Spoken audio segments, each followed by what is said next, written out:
Hi, I'm Ben, And I'm Josh. and this is the Bad at Magic podcast, a podcast about games, life, and other things. And welcome to episode 34.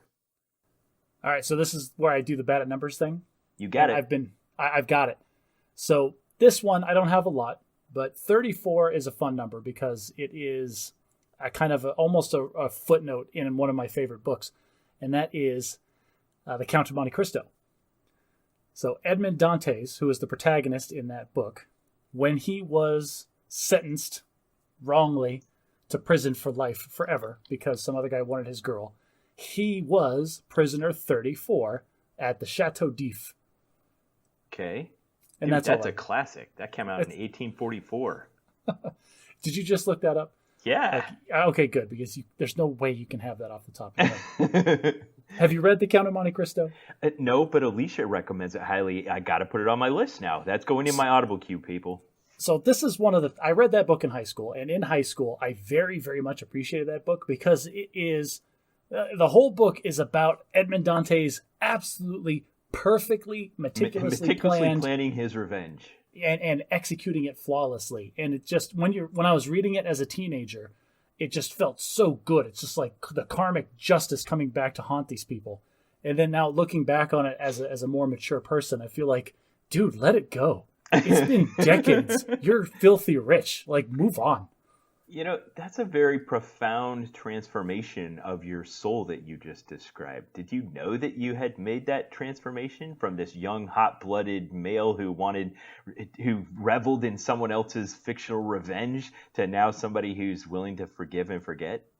Oh, okay. Forget, but never forgive. That's the important thing. No, I did know this, and we talked a little bit about this when we discussed my career in the Air Force and how it was spiraling downward because of decisions that I was making over here.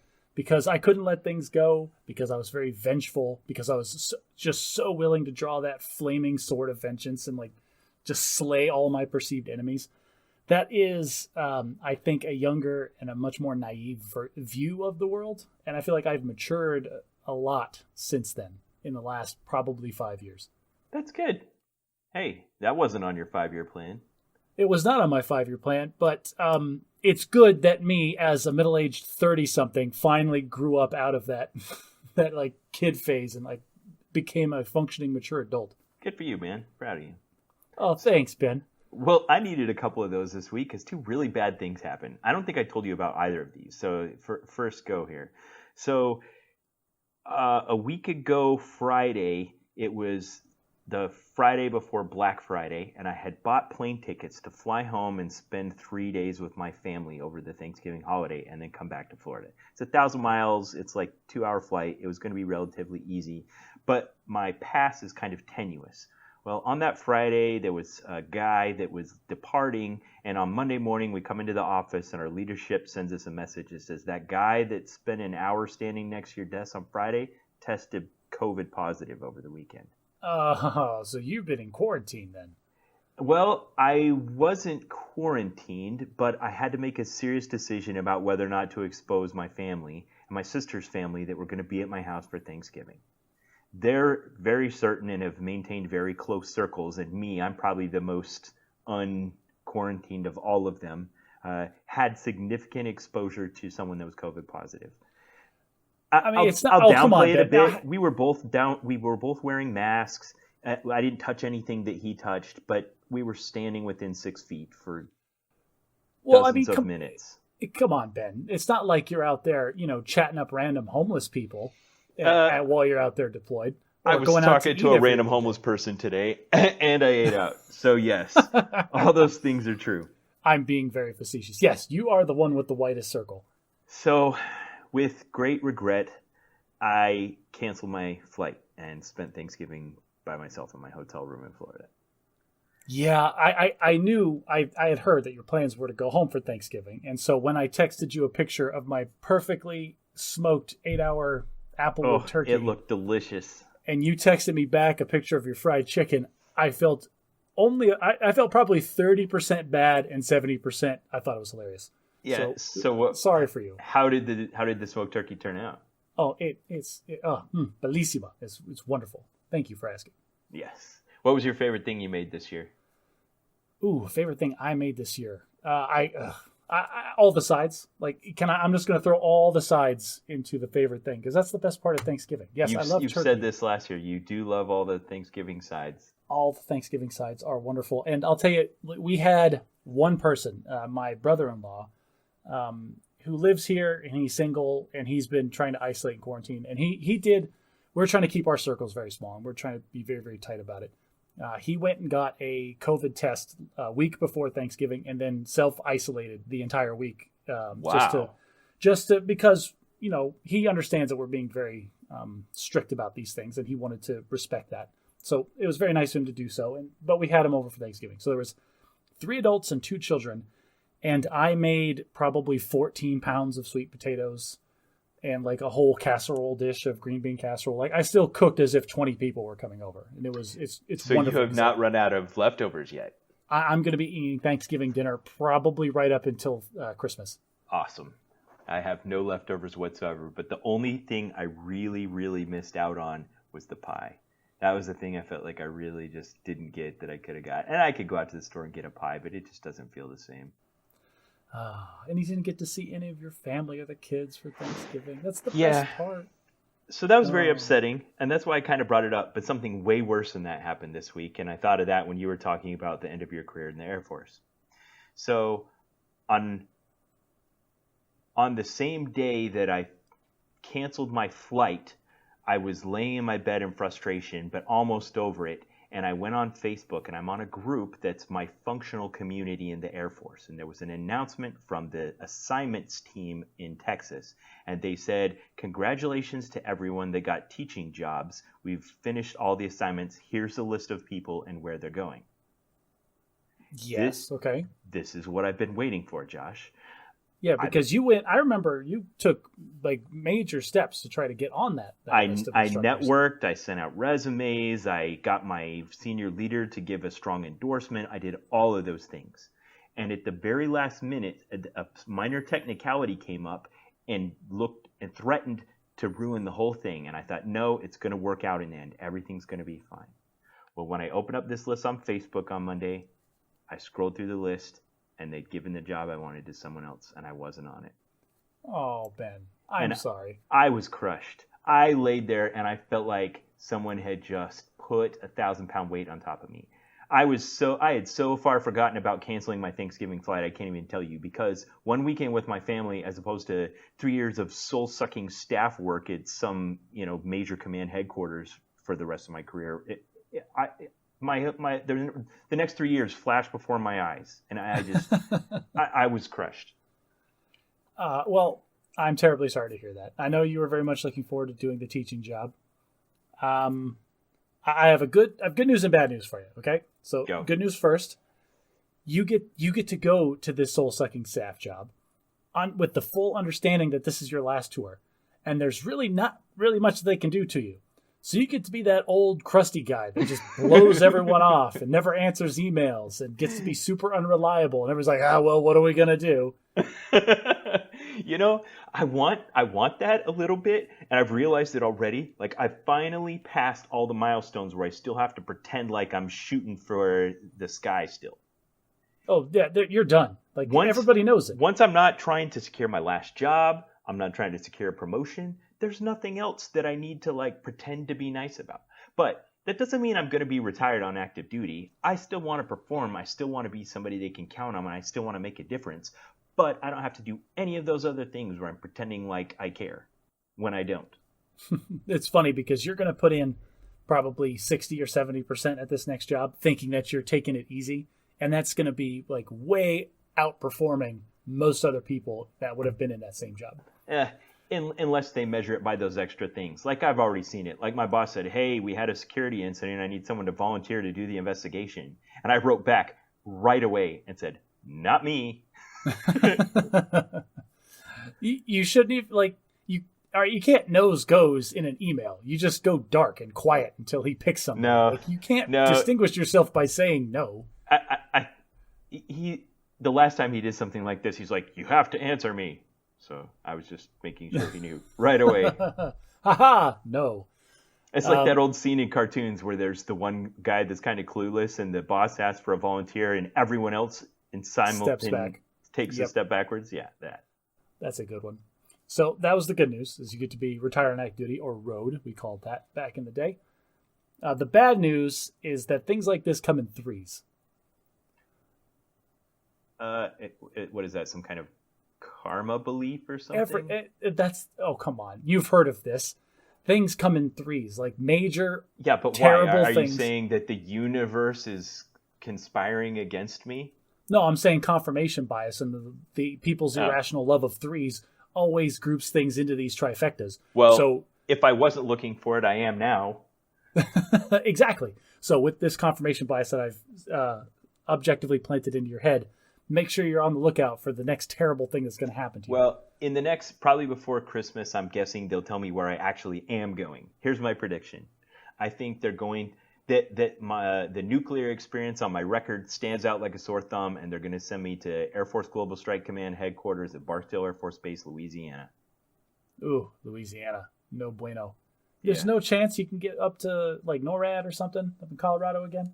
I applied for STRATCOM in Lincoln, Nebraska. There's one job as a liaison to the Army at Fort Leavenworth, Kansas. There was one out in the East Coast. But if I'm a betting man, I'm thinking Global Strike Command in Louisiana. Well, it could be worse. It could always be that weather station in Alaska or Antarctica or something. Or they could send me to Cannon. Oh, no. I would not wish that on my worst enemy. For our dear listeners, Cannon Air Force Base is in New Mexico, and it's in the worst part of New Mexico, smack in the middle of freaking nowhere. It is terrible there. The main export is some kind of dairy thing, so it's surrounded by dairy farms and smells bad all the time. It's just awful. Don't go. I went and visited you there once, and I drove through cotton fields for 2 straight hours before I got to your house. It's not a lovely place. It's not one of those quaint little towns that you go to like, oh, this is a hidden little gem. No, it's objectively terrible. Something I never knew before I went there, though, is when they harvest cotton, it's very messy. Like, they don't get it all, and then it blows all over the place, and it's just like in heaps on the sides of the roads. Let us not tell terrible stories about Cannon Air Force Base in Mexico, because I have far, far too many of those. Well, we like to, here on the Bad at Magic podcast, we like to correct errors that we've made in past podcasts. And this one isn't so much as a correction as it is just helping make our audience smarter. So, listeners, last time I asked Josh the question when we talked about the number 33 and talked about Harry Truman, why his presidency ended in an odd year. So go ahead, Josh. So, yes, I couldn't, I had to answer this question because the numbers thing was my thing and you called me out totally in public on the podcast. It's fine. And so I had to make this right. And what I discovered was, just a forehead slapping moment where new presidents aren't sworn in until January 20th. So technically every president serves until an odd year. Yeah, that's so weird. Because Eisenhower was sworn in on January 20th, 1953. So Truman served for 20 days in 1953, and that's when he ended his presidency. When we talk about presidents, we talk about their terms from their election to their election. But I guess when it goes into the record books, it's actually the following year. I mean, he's still on the job until the next guy comes in, right? Oh, yeah. The current president is reminding us that. I'm still your president for the next 53 days. We're not going down that dark path. All right. Well, this week I experienced the Dunning-Kruger effect. I was anticipating it was going to happen. And this is the thing where you vastly overestimate your competence or skill in a thing. Yes. So when we were discussing the long tail, I mentioned the fact that I had been watching lots of weird sports on YouTube, and I'd taken a liking to disc golf, which is fantastic on YouTube. Watch it. Anything. It's all good. But I got really excited about it, and I looked, and it's only, like $40 to get a set of discs and free to use a course, and there was one 10 minutes away from where I'm staying in Florida. So I thought, hey, something I can do on a Saturday when I'm not working. So last Saturday, I got a set of discs. I went out to the course, and I gave it a try. And I had my hopes up. I've been watching all these pros and seeing how far they could throw. I knew all the terminology. I have watched a ton of YouTube. I know how to throw this frisbee like nobody's business. I knew all the terminology. I knew which throws and which discs to use. And I tumbled from the peak of whatever it's called on the Dunning-Kruger effect all the way down to the bottom valley, where I just realized I know nothing about any of this. I love how you described that, because so apparently you had a terrible afternoon, and through the course of understanding and realizing that you don't know nearly as much as you think you do, that's a description of tumbling down the side of Mount Stupid. I love that. Exactly. I was at the peak of Mount Stupid, and I tumbled down to the Valley of Despair. But I'm not giving up, Josh. I'm going to start climbing out. I can't possibly do worse than my 98 that I got on the par 60, 38 over. Why would you even tempt the universe that way? Of course you can do worse than that. You can always do worse than that. It's a number. Like, it can always be higher than 98. On the 15th hole, I rounded the corner of this dog leg, and I threw my disc, and I saw a giant splash go up out of the reeds. And I was like, oh, man, I only have 3 discs. I don't want to lose a disc. So I wandered over, and I could see it in about a foot of water. So I took off my socks and shoes, and I wandered out into the water, and I picked up my disc, and I walked back out, and then I looked back at the sign that said, "Warning, alligators." I was just going to say, like, what is the matter with you? What was I thinking? Like, I'm sitting here worried about the third thing that the universe is going to have come crashing down on your head, and now you start telling me a story about how you waded waist deep into some Floridian swamp? What's wrong with you? I think I still would have gone after the disc, but I might have waited, looked a little bit longer, maybe poked a few suspicious things with a stick, but yeah.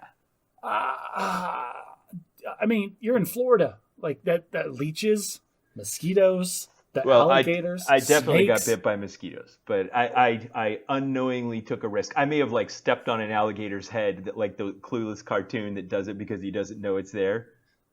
Oh, my goodness. Okay, so... Yeah, I'm just going to sit here and fret about the third terrible thing that's going to happen to you from now until it happens. It's going to be Louisiana. That's the third terrible thing that's going to happen to me. All right, let's set another thing straight from last time. So last time we were talking about real-life examples of the trolley problem in action. And one that I mentioned that I didn't do a lot of research on was medical triage. And you said kind of speculatively, you think that was a relatively recent development, like perhaps in the 20th century. And there's kind of some truth to that, but really the credit for the development of modern triage is given to a French surgeon back in the Napoleonic Wars. So, yeah, back in the 17th century. I mean, close is relative. If we look at all of human history, I had it spot on. Yeah. But, the idea of, well, you can only help so many people, and you need to help the ones that your help's going to be the most have the most utility for. Right. You can go, this is found on, like, ancient Egyptian hieroglyphs. Oh, yeah? Really? Yeah. That's an interesting concept. Yeah. So I guess people have realized at some point that you have a finite amount of time and a finite amount of wounded. You should probably try to, save the most lives in that amount of time. I'm imagining Egyptian hieroglyphs that look like the trolley problem. Like, a guy with like a wolf head, and he's sideways, and he's holding a lever, and there's like a brick coming down a ramp. Yeah, one of the big stone blocks. It's like, there's now, 5 guys over here and 1 guy over here. For hieroglyphics, it'd be like, do you let it kill the 5,000 slaves, or do you swing it off to kill the one high prince? Oh, well, no question. I mean, just all the slaves are gone, right? Yeah, I guess that's the Egyptian version of the trolley problem. Mass genocide versus one person that they find important. Yeah. Okay, Ben, so let's transition to away from us catching up on things that we got wrong and we want to be technically correct, because that's the best kind of correct.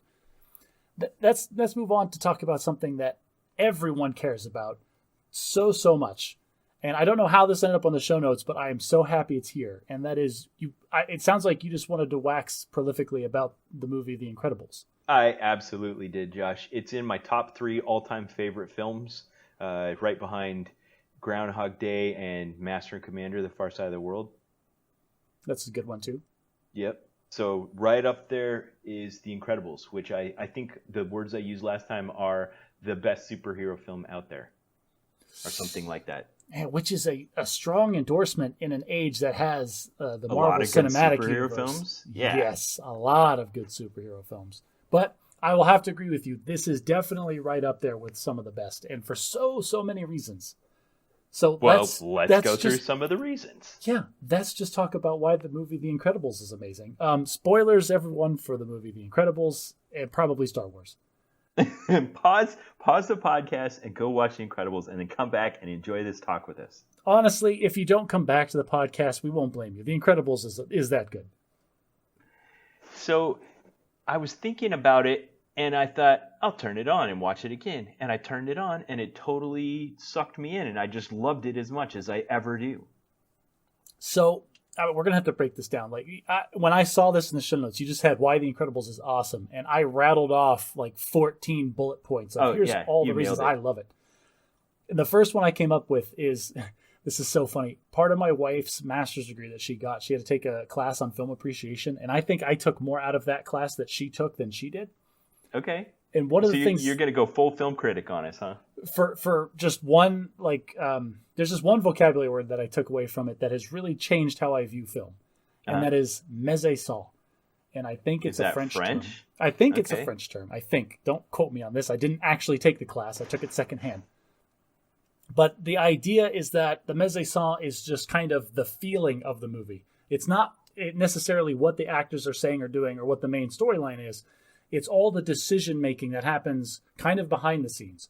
What background music is going to be playing? How are we going to stage the shot? What's the camera angle going to look like? How are we going to cut between the two characters? Stuff like that. All of the ancillary and secondary things that you don't think about directly, but how it impacts what the movie feels like. Okay, I love it. You could tell that they decided that in advance. What do we want the mise-en-scène of this film to be? Oh, definitely. And this is what I wrote in the notes, is that they absolutely nailed the mise-en-scène of a 1960s spy thriller. Oh, yeah. Oh, yeah. Everything from the big band horns going all the time. The villain has his own secret island filled with minions. I mean, it's a superhero action movie, but there's so much intrigue of what's going on over here, and the sneakiness. Just, I don't know, the design choices they made. Of the houses they lived in, the cars they drove. Yeah, everything. It feels very like a period piece, but they still have the high technology that you would expect a modern civilization to. They just nailed it. It just feels like you're watching a 1960s spy movie, even though they've all got superpowers. How did they get away with that? Because until you wrote this, I didn't realize it, and then I watched it and realized you're so right. It was exactly the mise-en-scène of a 1960s spy thriller, but it didn't. When I watched it the first 20 times, I never felt like this is set in 1960. Well, think about all the times that you see our main character, Mr. Incredible, interacting with Mirage.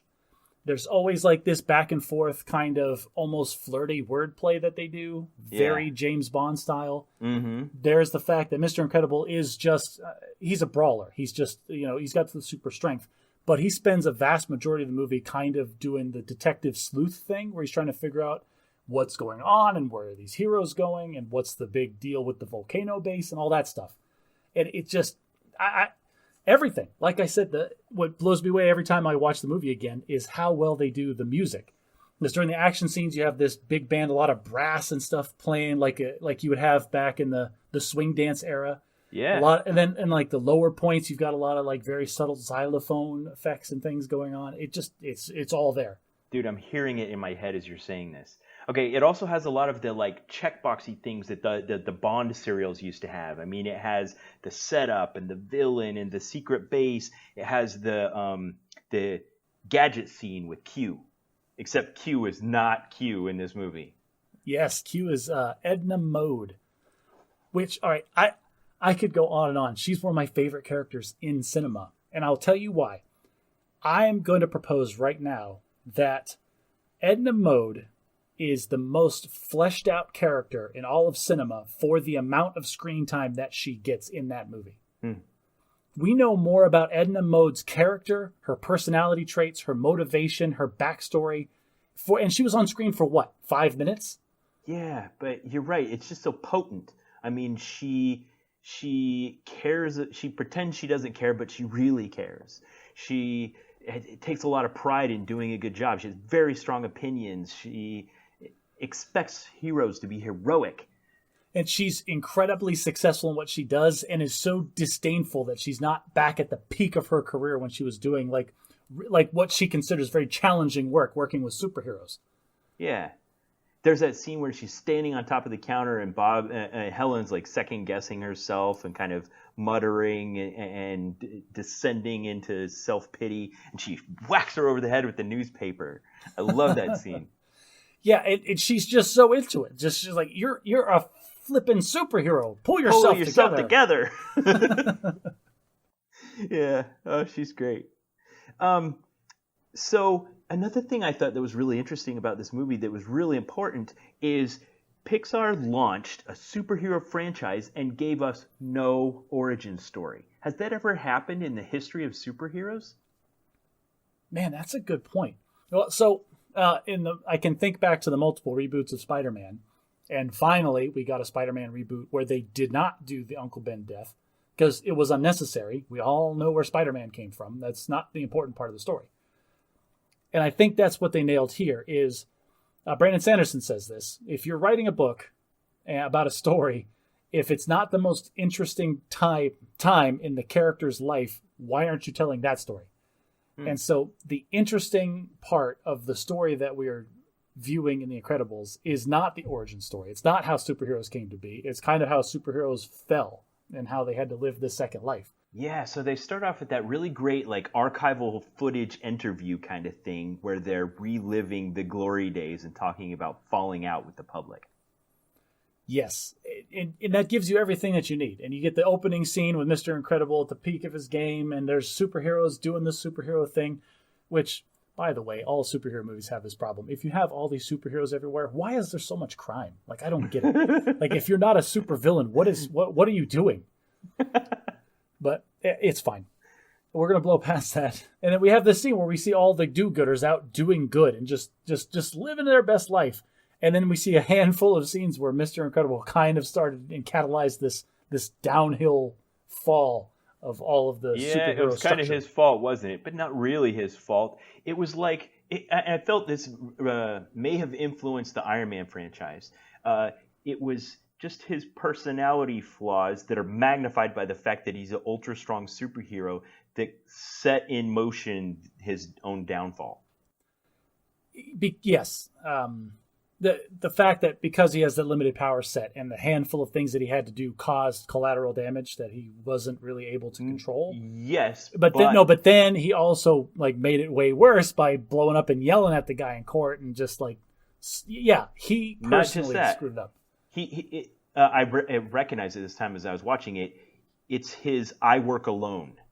He repeats it several times throughout the film. I work alone. I work alone. I work alone. And at the end, he has to recognize that he's better when he works with his family, with other supers, than when he works alone. And it was the fact that he insisted on working alone that set up the small things that turned into the big problems. I see. So if earlier in his career he had taken on like a sidekick with a complementary power set, he probably would have been a lot better off. He would have been better at his job. He would have caused less collateral damage. Yeah, I can see exactly. That. Yeah, him and Ellen probably would have made a great superhero team, and we see that later in the film when they all team up. Now, I also like how they set up this societal conflict about how society would cope with there being superheroes. They also did this in the Marvel Cinematic Universe with the whole thing with the Sokovia Accords, where, hey, we got all these supers, they got all these powers, they're out there running around, but who's in charge? Well, in the Incredibles universe, they just decided no superheroes. Like, it's not okay for there to be superheroes out running around.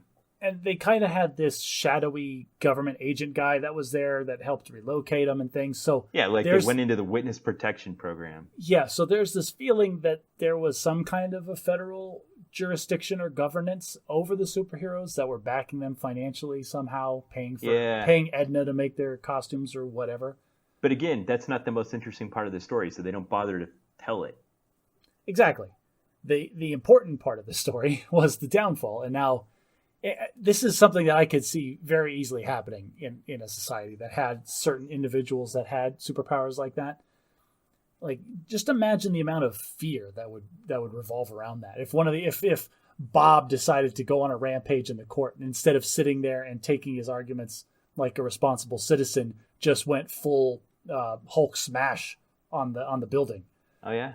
So people would be genuinely frightened of other people having this kind of power, and they would seek to, if not control, then absolutely contain. And there was that classic scene in Iron Man 2 where Tony Stark gets called to testify before Congress, and they're sitting there being like, give us the Iron Man weapon so that we, the people, can control it. Yeah, and he talked about, I have privatized world peace, which is a terrifying statement in of itself. It's like, okay, so we just got to rely on you, Mr. Yeah. Tony Stark?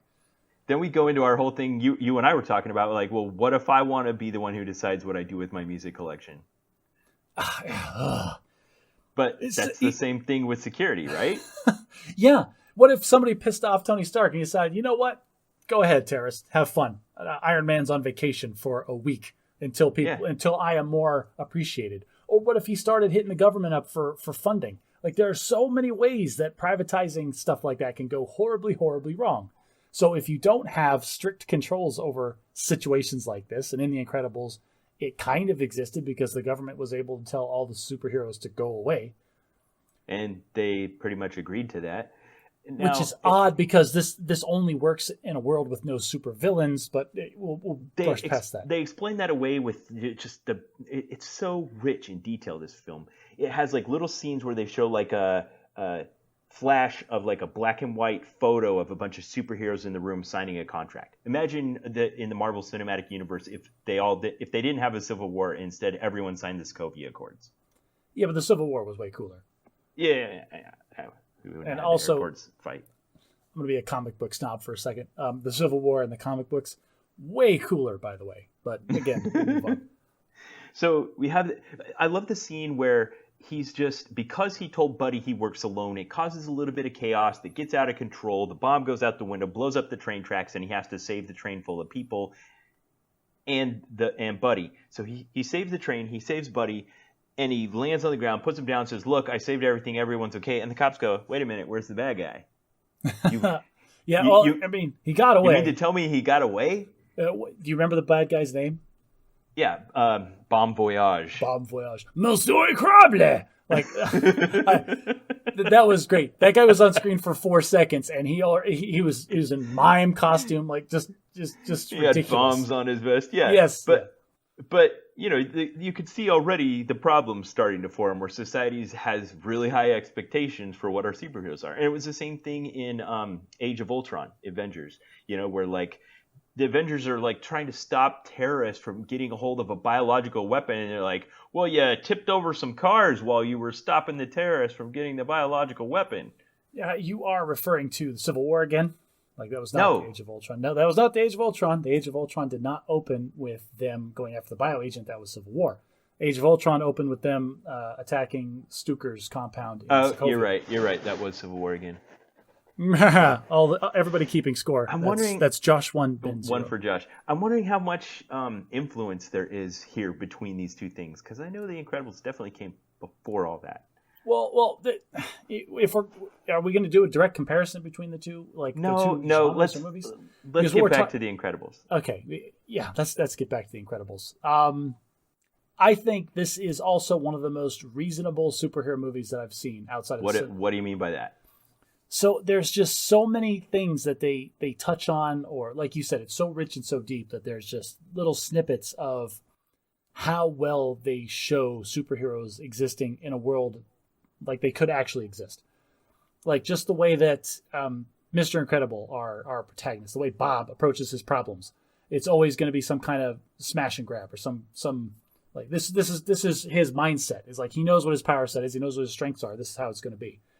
When he was in the building trying to save all the people, the building that was on fire with Frozone, like he was when they're moonlighting as superheroes. They're moonlighting, yeah, as vigilantes or whatever. and he's relying on Frozone to take care of the fire. And he's going to take care of the structure. So he's got like 6 people over his shoulder. Yeah, but like he knew his strengths. He knew he wasn't like, I can't go busting through the walls. I'll bring the whole building down. Just the understanding of his limitations and like what he can and can't do in certain situations was incredible.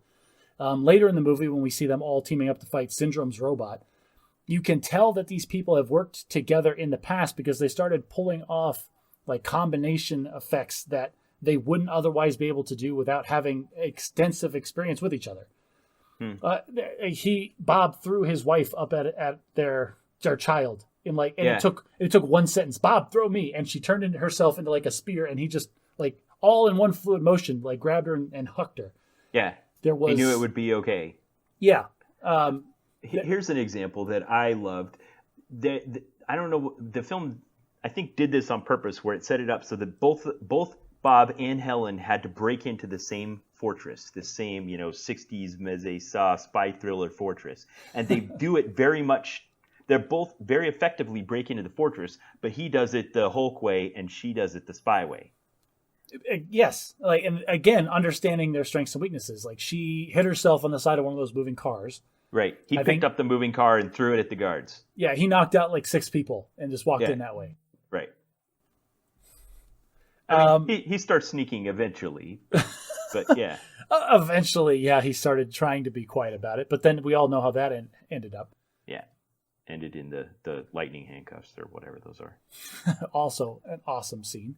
But not just that, but then they go really well into depth about what it means, like personally and emotionally, to be a superhero. And we see that in Bob's character, because like the whole arc is about Bob trying to relive his glory days, because he's this unhappy insurance agent and he just wants to go back to helping people. He just wants to go back to Hulk smashing so bad. Those insurance agent scenes are just so good. He's just squeezed into that comically tiny cubicle and he's sitting there pecking away at his computer with his arms hunched in front of him, like using 2 fingers because he just can't. And of course he's in the cubicle that has the pillar coming from the ceiling, so half of his space is taken up by the structure. And he's just demoralized by how he feels like he's not helping anyone anymore, though he used to. And he's got that little old lady from him. And then the light bulb turns on and he realizes that he can help this one person.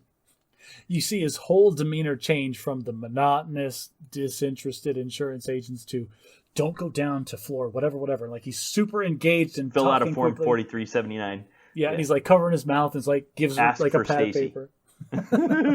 Yeah. They're penetrating the bureaucracy. And then they go home and they have this classic, maybe unequaled in cinema scene of him just having dinner with his family, and it's just the kids are fighting and the wife is frustrated with him, and it all comes across as so utterly authentic. It just absorbs me. If you've ever had a family dinner, like that is what family dinner is. Like, it's a little bit dialed up to 11 because everyone's got superpowers, but even with the superpowers, it's still just a family dinner. Well, yeah, you've got the younger kid who's the star of his own life, just gets in trouble and trying to stay out of trouble with his parents. You've got the overly moody teenage girl, like just at a drop of a hat will go wailing about how her existence is so terrible. And nobody in this family is normal, and she can't resist a good storm off, which that's fine. You've got the mom just trying to keep everything together, and the dad who is clearly not paying any attention. So when you have a bunch of brilliant people together, they're able to do something that's greater than the sum of the parts. But if you take, for instance, his office, and you go into his office and you just pick a scene where it's kind of zoomed out or panning around, and you pause it for a second and look, he has the most brilliantly put together I love me wall I've ever seen. There's not a square inch of that wall that is not a framed photo or a newspaper article or some magazine cover of him. Yeah, doing something awesome. And it's it tells in 1 second what they don't have to waste any story time on telling, that is, he cannot let go of the glory days of the past. Yes. And his character screams that. He just wants to go back to that. And which is why when he gets the mysterious tablet in his mail, he goes running headlong face first into what would otherwise be a psychotic situation. Yeah, well, yeah. And I like how it kind of reveals that he's let himself get a bit soft around the edges. he's got his edge is off a little bit. But then after a moment, he goes full Toby Keith, and he ain't as good as he once was, but he's as good once as he ever was. I mean, he got the job done and he got the big paycheck. He didn't have to work anymore. So, yeah. I mean, if I didn't have to work anymore, I would spend several hours a day at the gym too. There's so many other little things, that trips off the training montage where he gets back and you can see he's just revitalized by the fact that he can go back to being a hero again. He doesn't have to do this thankless insurance job and continue hiding, even though he is hiding from his wife. But now that he's training, he starts losing weight. He's excited about the opportunities he's going to offer. And it, even though it's a kid's movie, I love that they put in the little touches like the scene where he goes to leave for the day and she grabs him and pulls him back inside. Or you see her grab his butt from like 40 feet away because her arm is stretchy. Right. Oh, and that's indicative that he's paying more attention at home. Like they had that scene where he's trying to feed the baby and help the kids with their homework. He's paying more attention to her. It's one of those things. Like if you're in a committed relationship and you feel bad about yourself, it brings the whole relationship down. And then if you start like bringing yourself out of that, everything comes up with it.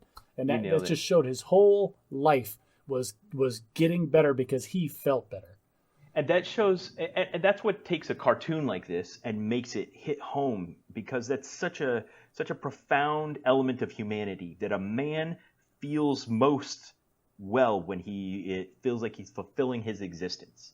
And Bob was kind of off track of what he felt like was his existence, and then this opportunity came up, he's back on, and now he feels like himself again, and it made him a better lover, it made him a better father, it made him, be healthier. Let's be clear. Like, I haven't seen the deleted scenes or anything, but we don't know about the romantic portion of their relationship. The fully appropriate level for the rating of movie it was. Yeah, they indirectly indicated that things were going better in the bedroom. I'll give you that. Yeah. Now, and also, you have a superhero that feels like he can't be himself anymore, and you saw that in microcosm with his son Dash.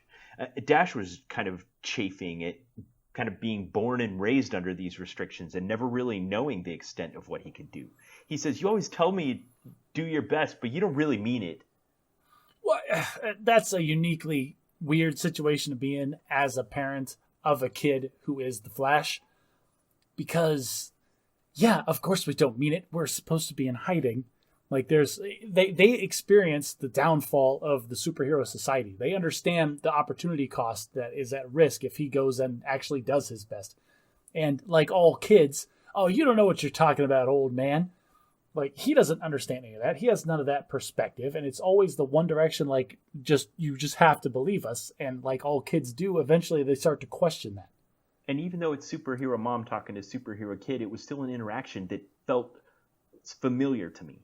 Like, she said, "Dash, I want you to do your best." And he goes, "You always say that, but you don't really mean it." And even though they're talking about superpowers, I swear I've had that exact interaction.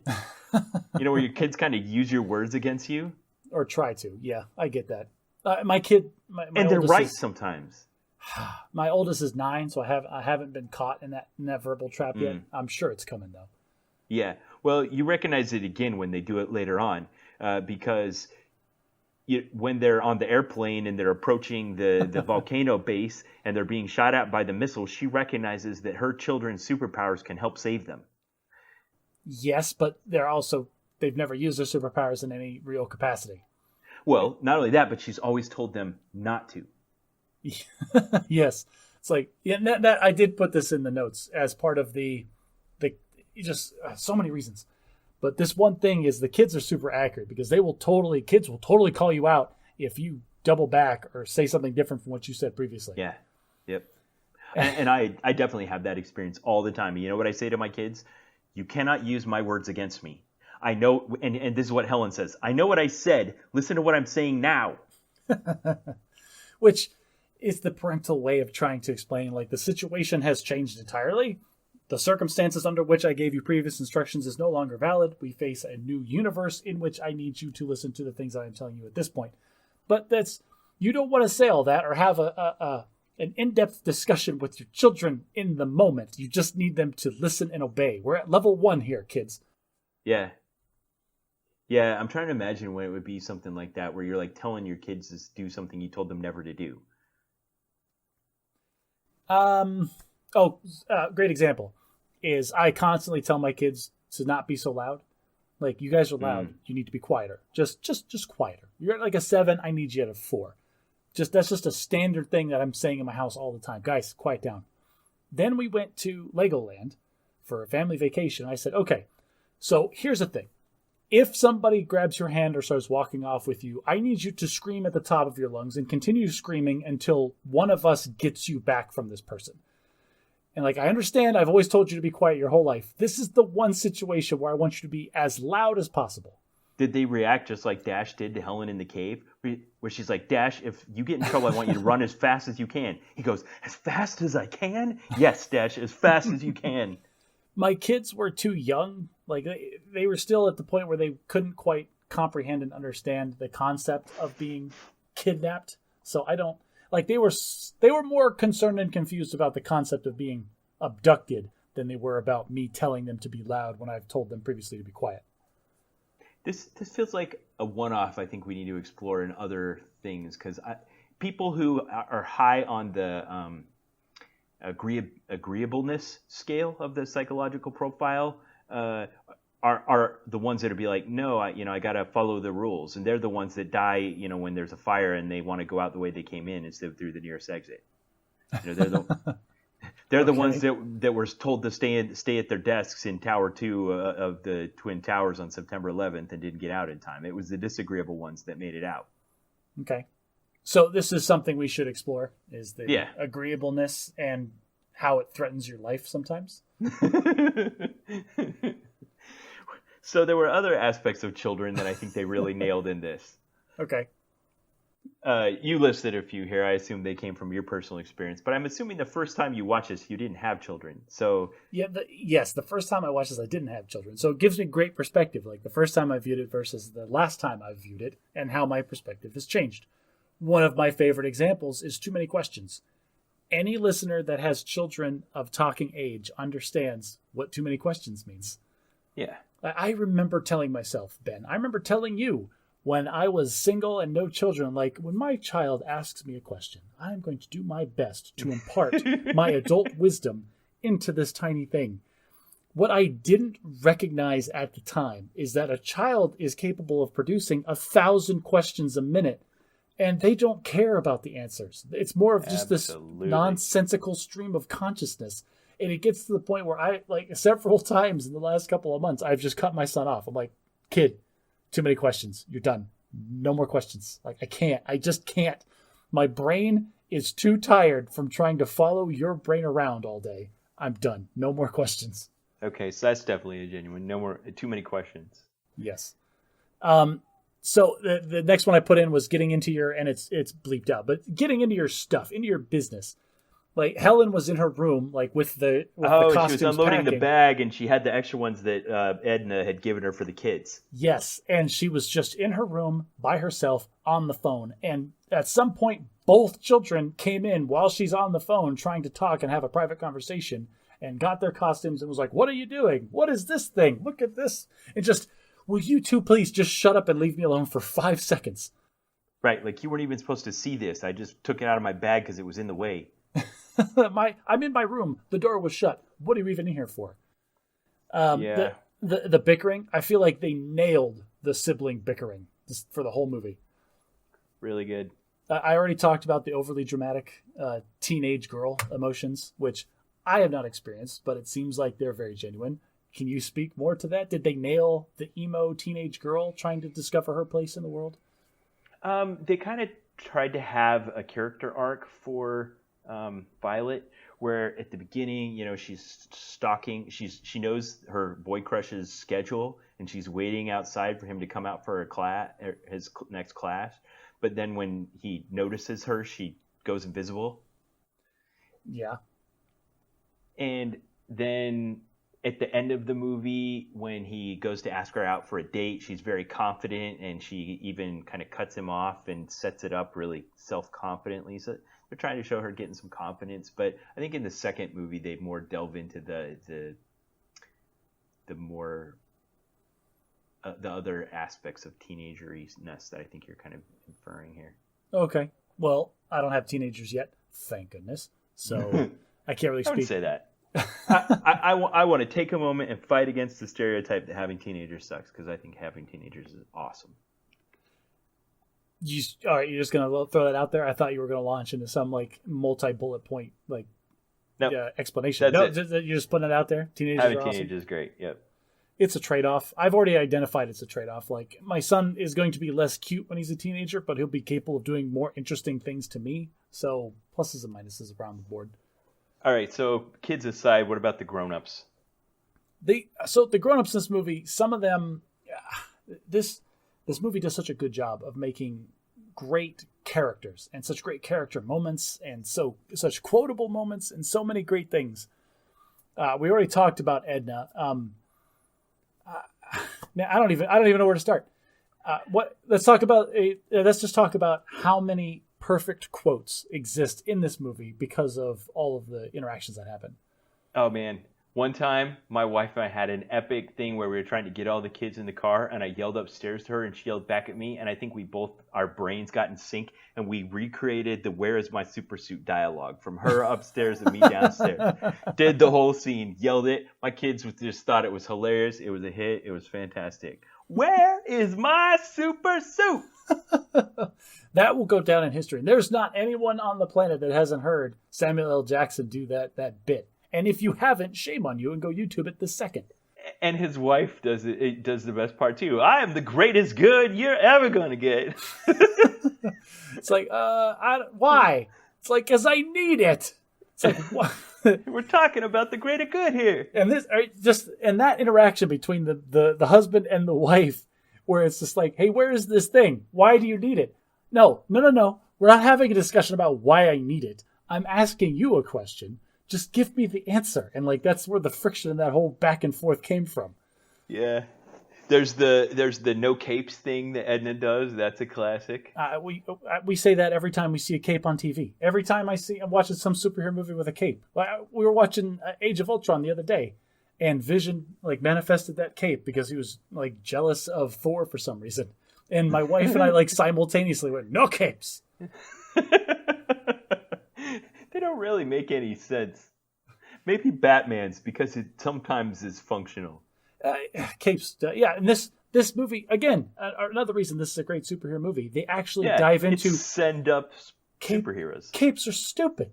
And nobody on Earth thought about that until Edna did her whole presentation about all the people that died because they were wearing a cape. And in the end, it's how the villain dies. It's a major plot point, and it's fantastic. No capes. There's a scene where Violet is talking to Dash about what she's concerned about, and she says, Mom and Dad's lives could be in jeopardy, or worse, their marriage.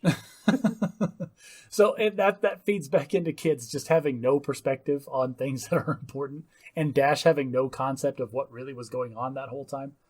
Yeah, he didn't understand. A very underappreciated quote that I use all the time is when at the beginning of the movie, back in the glory days, when Buddy was in the back of the squad car, he's like, oh yeah, his name's Buddy whatever, and he goes, my name is Incrediboy, and then Mr. Incredible yells at him, you're not affiliated with me. You use that? I use that all the time. I don't know how or in what situation, but I just love the fact that he said that. Like, he had to stop what he was saying to the police officer to reinforce that to this kid. You are not affiliated with me. So one thing that I really related to in this film is how accurately they seem to have captured what a midlife crisis must feel like. I remember watching this and feeling like I hadn't gotten there yet, but if I did, this seemed like what it would be like. Helen seemed to have figured out her place in the world. She seemed to know what was going on, but Bob just wasn't coping with all the changes.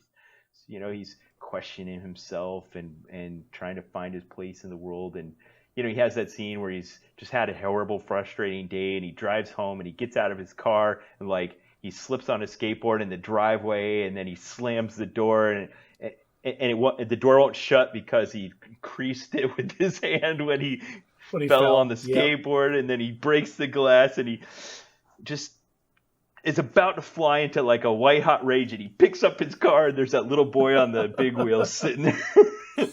And imagine if that kid hadn't have been there, he would have hucked that car into the next county. I described on this program my exact moment like that about a month and a half ago, where I had just been beat down by the Air Force, and I was sore, and I was frustrated, and I got home, and I was just ready to throw my car into the next county. Yeah, someone else's car. Everybody has felt that, like the culmination of the tiny little things until it just breaks you. Yeah, the thing that I got mad about, the thing he got mad about, like slipping on the skateboard in the driveway, was just a little tiny thing. He didn't even get hurt. Oh no, that was the catalyst. That was the straw that was broke the the straw. back. That's it. Yeah, great moment. There's so many brilliant little touches in this film that you wouldn't even think about in a cartoon.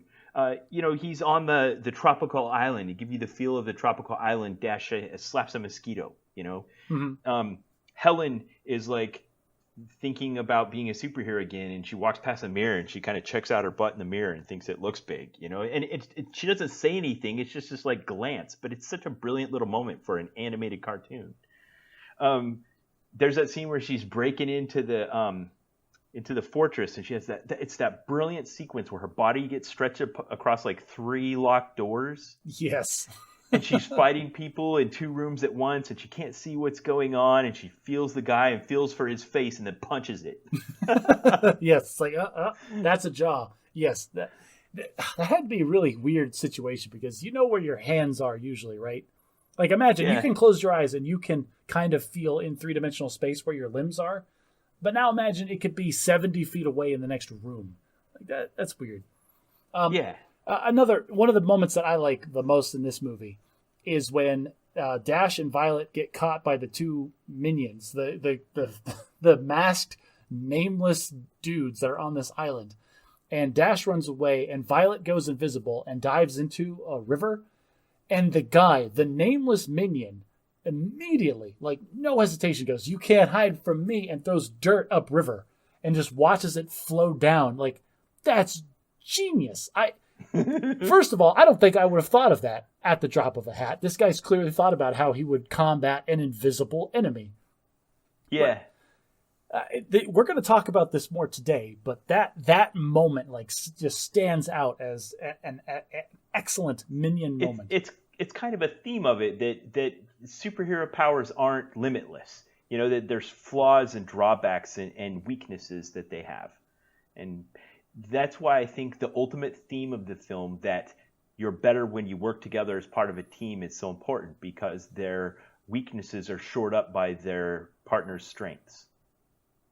And while we're watching people who have super strength and are super flexible or can make force fields or run so fast they can run on water, really it's something we all can relate to, because my wife and I are better as a couple because we both have strengths and weaknesses, and we shore up each other's weaknesses and benefit from the other one's strengths. Aw. Like, I can't even say something like that now, because it'd be just way too sappy of a moment. Like, I feel like I've got to be the counterpoint to bring it, to be the funny guy for your straight man line that you just delivered. Yeah. But I guess props to Alicia. Good job. This is a great time for a side asterisk. Now, I think you guys have these in your family. I think you even sent me one that you've done this week, where you were imagining what if Moses came down from the mountain with 15 commandments, what were the other 5? Yes, we did that this week. So my family does one like that from The Incredibles. We have this ongoing debate in my house with me and my 6 children about whether Dash or Robert Parr is faster than Sonic the Hedgehog. Neither of them, they've never actually raced, but we have enough canon between the 2 of them to try to compare the 2. So whenever this argument crops up in my family and we're sitting around the dinner table arguing, like it's like 2 comic book geeks arguing whether Batman would win or Superman would win. Superman would crush Batman before he even knew about it. Right. Yeah, Superman could travel through time. Batman has some nice gadgets. I get it. But Dash Parr is faster than Sonic the Hedgehog, and I'm standing by it. What? Okay.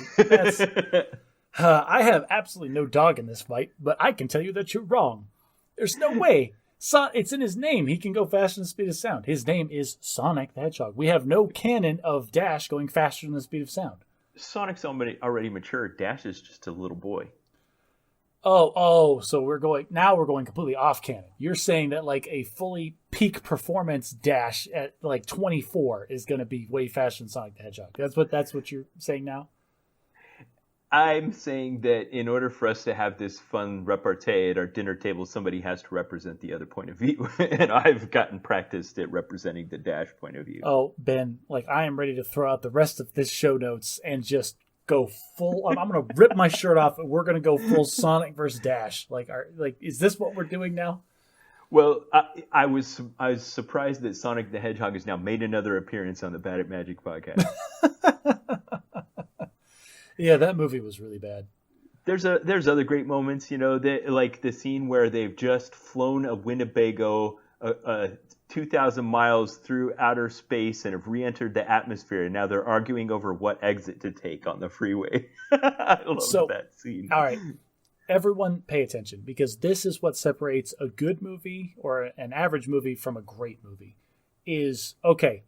We have 15 seconds. We have to the point of that entire scene was we have to somehow show the protagonist arriving at point A and getting to point B where the showdown is going to take place. Like, we just have to communicate the fact that they traveled in some way.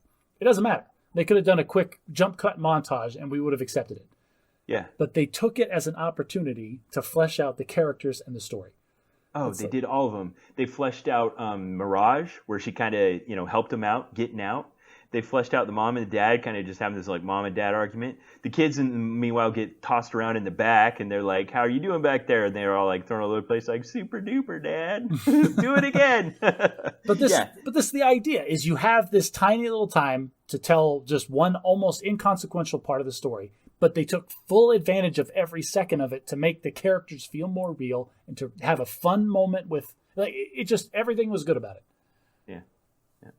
And I've mentioned the moral of working as a team, which I think is the big one. But there's also the importance of being honest, and how that has consequences for his marriage and his life. And there's also being kind and how that pays, and the times that he is kind, like when he lets Mirage go, that pays off for him. And when he, was, buddy, you're not affiliated with me, and hits the eject button, that, that turned into a supervillain in the future. Just like when Tony Stark stranded, I can't remember his name.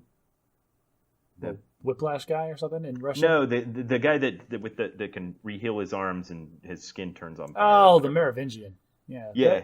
Iron Man 3. Boo. Iron Man 3. No. I think it follows the same kind of thing in that, a mistake he made in his past where he basically told that guy to go jump off the roof, eventually became an evil mastermind that he has to fight later in the future. And again, we're not superheroes, but we relate to that because one little bad decision we made in the past may come back to haunt us in the future and be something we actually can't just ignore and have to face. While I completely agree, I'm starting to feel like that bag's getting a little thin for Iron Man. Like, this is a complete tangent, but I've got to do it. Iron Man 2 was based off Whiplash, who was the son of a Russian guy that Howard Stark worked with to make the arc reactor that got screwed over. So a ghost from Tony's past. So that was a ghost of his father. A ghost of his father's past coming back to haunt him. Iron Man 3 was the Merovingian, blew the guy off, created this technology, came after, like, for some reason, instead of just, being rich and famous, he decided to come after Tony Stark personally. That's a ghost from Tony's past.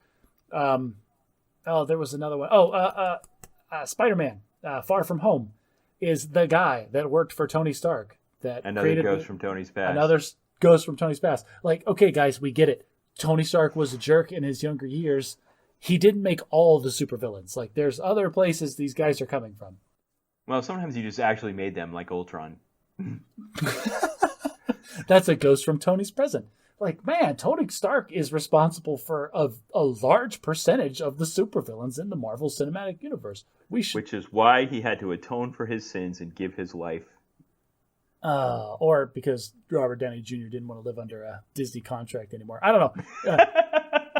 You always chew me out for getting too meta and not being absorbed by this story. That was terrible. Come on. You know how this works. We've got to be point and counterpoint. So, like, if you're going to take the story road, I've got to take the meta road. That's how this works. So, Avengers, Incredibles, 5-star, love it. Go watch it. Totally endorse it. Bad Magic Podcast endorses.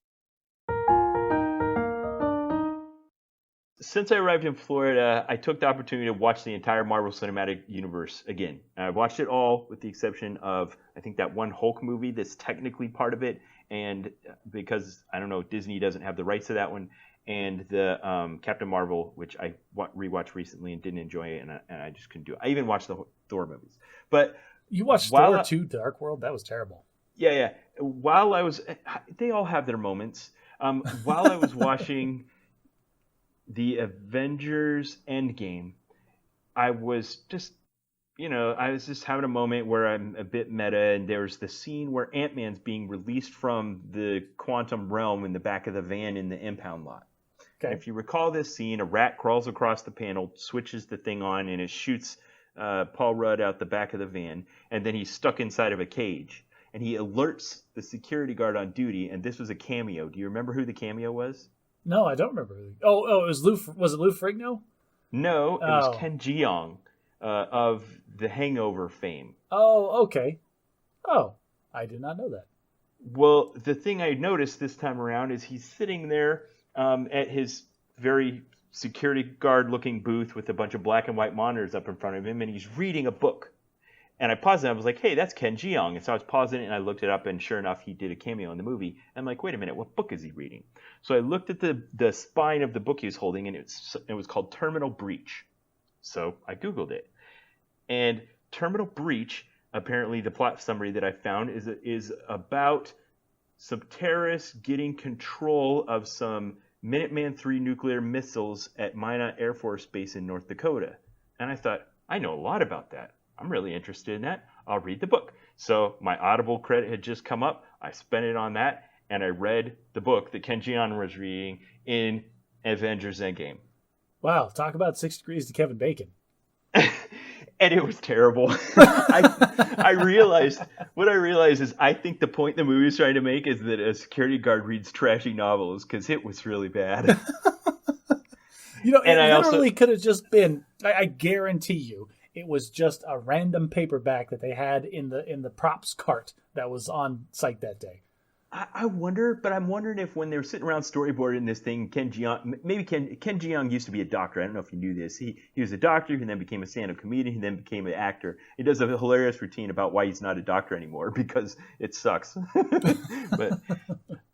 but someone made the decision to deliberately have him reading that book. And at first I thought maybe it's because it was a good book and they just threw it in. They're like, I really like this book. But about halfway through, I kind of stopped and I'm like, they put this book in there because it sucks. Like, so you think someone made the deliberate decision to put Terminal Breach as the book the security guard was reading because it's a terrible book? Yes. So I think that was a deliberate decision. What you are proposing is more than 2 people sitting in a room discussing what terrible book that a random security guard should be reading in the 1 second that he is on screen of a multi-billion-dollar movie franchise. Yes, or Ken Jeong had some personal influence over it and made the decision himself. But you're right, it was probably someone in the props department, maybe not the writers department. Yeah, we need a paperback book. It's like, oh, I've got one of those right here. Yeah. Okay. So there's another thing I learned about reading Terminal Breach. I know a lot about how Minuteman III missiles are controlled, operated, and launched. Spoilers. Gosh. Yeah, the worst kind of spoilers. I should not read books that are authors without experience delving into something and trying to sound like they know a whole lot about something that they don't know very much about, because it really ruined it for me. Well, that's not how the communication system goes. On the other hand, if I read a John Grisham novel that's about what happens by lawyers in the courtroom, I'm like, that sounds right to me. Let's hope John Grisham doesn't ever write a book about something you have 10,000 hours in, because it'll just destroy him for you. So yes, I read a novel because I was watching one of the MCU and I saw a character, the cameo in the movie reading the novel. Yes. I have never heard a weaker reason for reading a book. Like, honestly, that's got to be like the lowest level like recommendation for a book. Cannot recommend Terminal Breach. Can I nitpick for a second? Actually, go ahead. Not nitpick. I'm going to put a footnote on this conversation we're having. I mentioned I thought the security guard was Lou Ferrigno as the cameo. That's not true. Lou Ferrigno was the security guard cameo in the Hulk movie that you said deliberately that you didn't watch. Yes. Yes, and of course Lou Ferrigno played the Hulk back in the television serials in the 80s. Yes. All right, so you had some bad at parenting for us. I mean, I don't know if this is bad at parenting so much as a realization that I had in the past 2 weeks. At some point when I was preparing a meal for my family and children came rushing through the kitchen and, put me in a precarious position with whatever it was I was holding at that moment. And I have said always, like, I enforce this like very strictly. My wife is very much more lax about it. But this actually made me sit down and think, why am I so strict about this rule? And that is no children in the kitchen, like no kids in the kitchen. There's no playing in the kitchen. There's no reason for you to be in the kitchen. And I don't know if my wife actually asked me, like, why do you not want kids in the kitchen all the time? Or why are you so strict on this? But then I sat down and actually started thinking about it. Like, if you think about the kitchen in your house, it has hot surfaces. Sometimes it has open flames. It has most of the sharp objects that are in your house. It has probably most of the toxic chemicals that are in your house.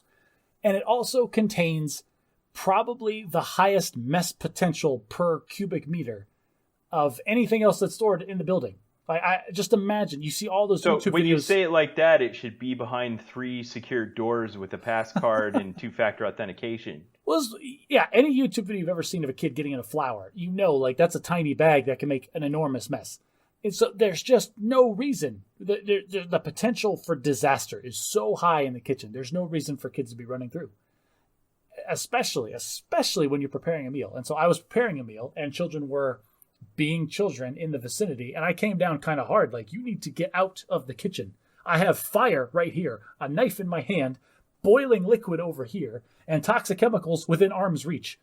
Get out. Hey, that's a good list. All right, so bad parents let their children in the kitchen? This is not so much a bad at parenting as it is just a realization of I had a rule, and when I sat down to think about it, it just reinforced, this is a good rule. It's a good rule.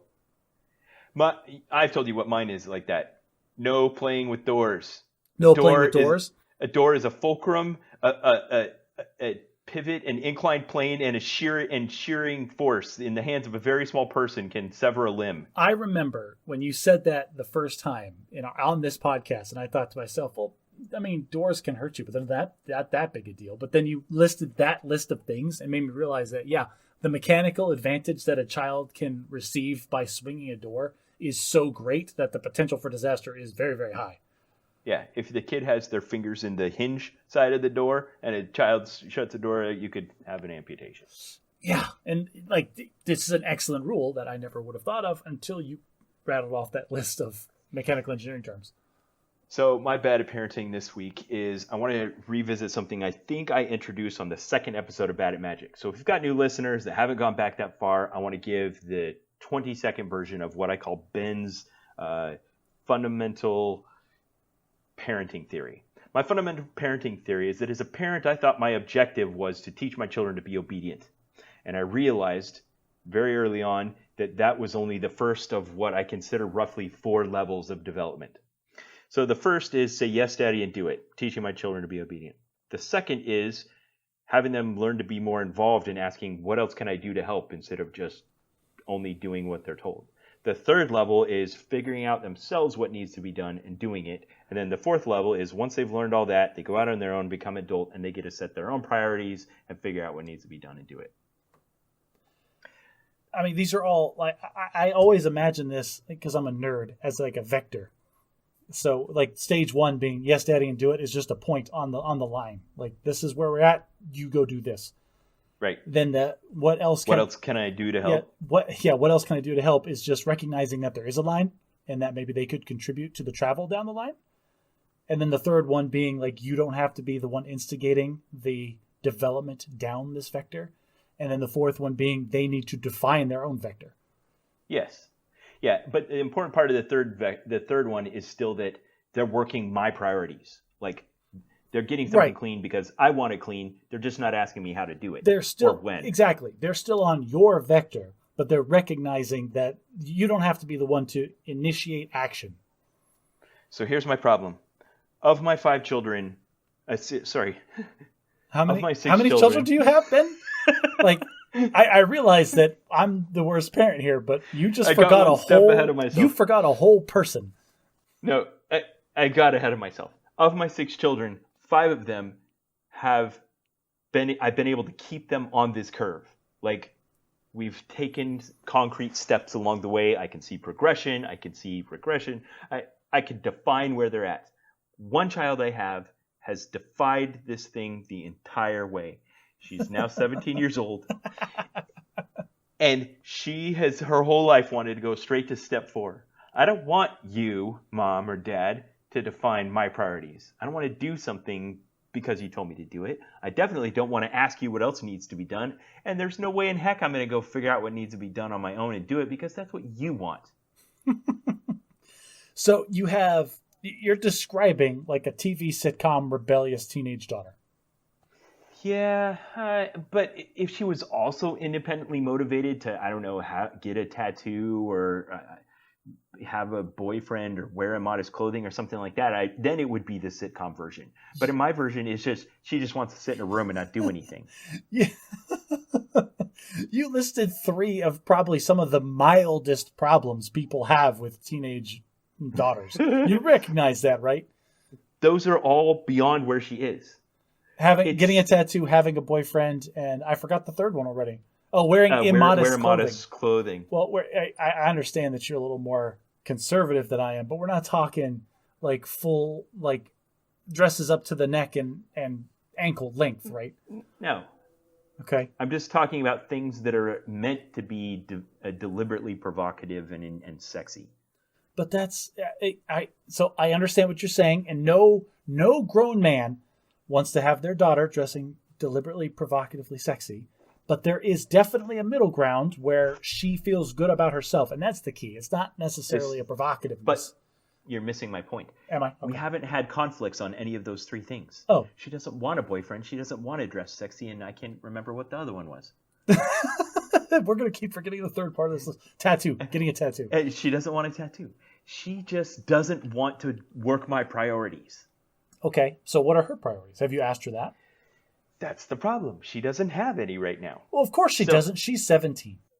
So, I am still, as of right now, I haven't been exposed to anyone with COVID recently, and I'm planning to fly home on the 31st of December to go visit my family for a few days and meet my eldest son's current steady girlfriend that could potentially someday be my daughter-in-law. Oh, is this his first steady girlfriend that he's had since returning from his mission? I refuse to answer that question on the grounds that it may incriminate me. I would like to propose that he should have at least double-digit girlfriends before he settles down. Throwing that out there. I'm pleading the Fifth Amendment. I'm trying to imagine what this would look like, what you just described. Should he then do like some kind of weird speed dating to just get the odometer up to double digits? He needs to have sampled enough different things in the world to be able to define. He has not. Okay, Josh, we talk about things that are so normal in our world that just aren't in other worlds. You're a little bit of an outsider when it comes to our culture. You know, there are other cultures in the world where like 4 generations live in a 2-bedroom house. You know, like how do you father children when you're living in the same house as your mother and your grandmother? I don't know, but they figure it out. Somehow that happens in other cultures that aren't ours. In my culture, it's not that unusual to go with a steady girlfriend when you're 21, marry her, and be her wife for 22 years, as I have now. I mean, yes, and that's wonderful that has worked out for you.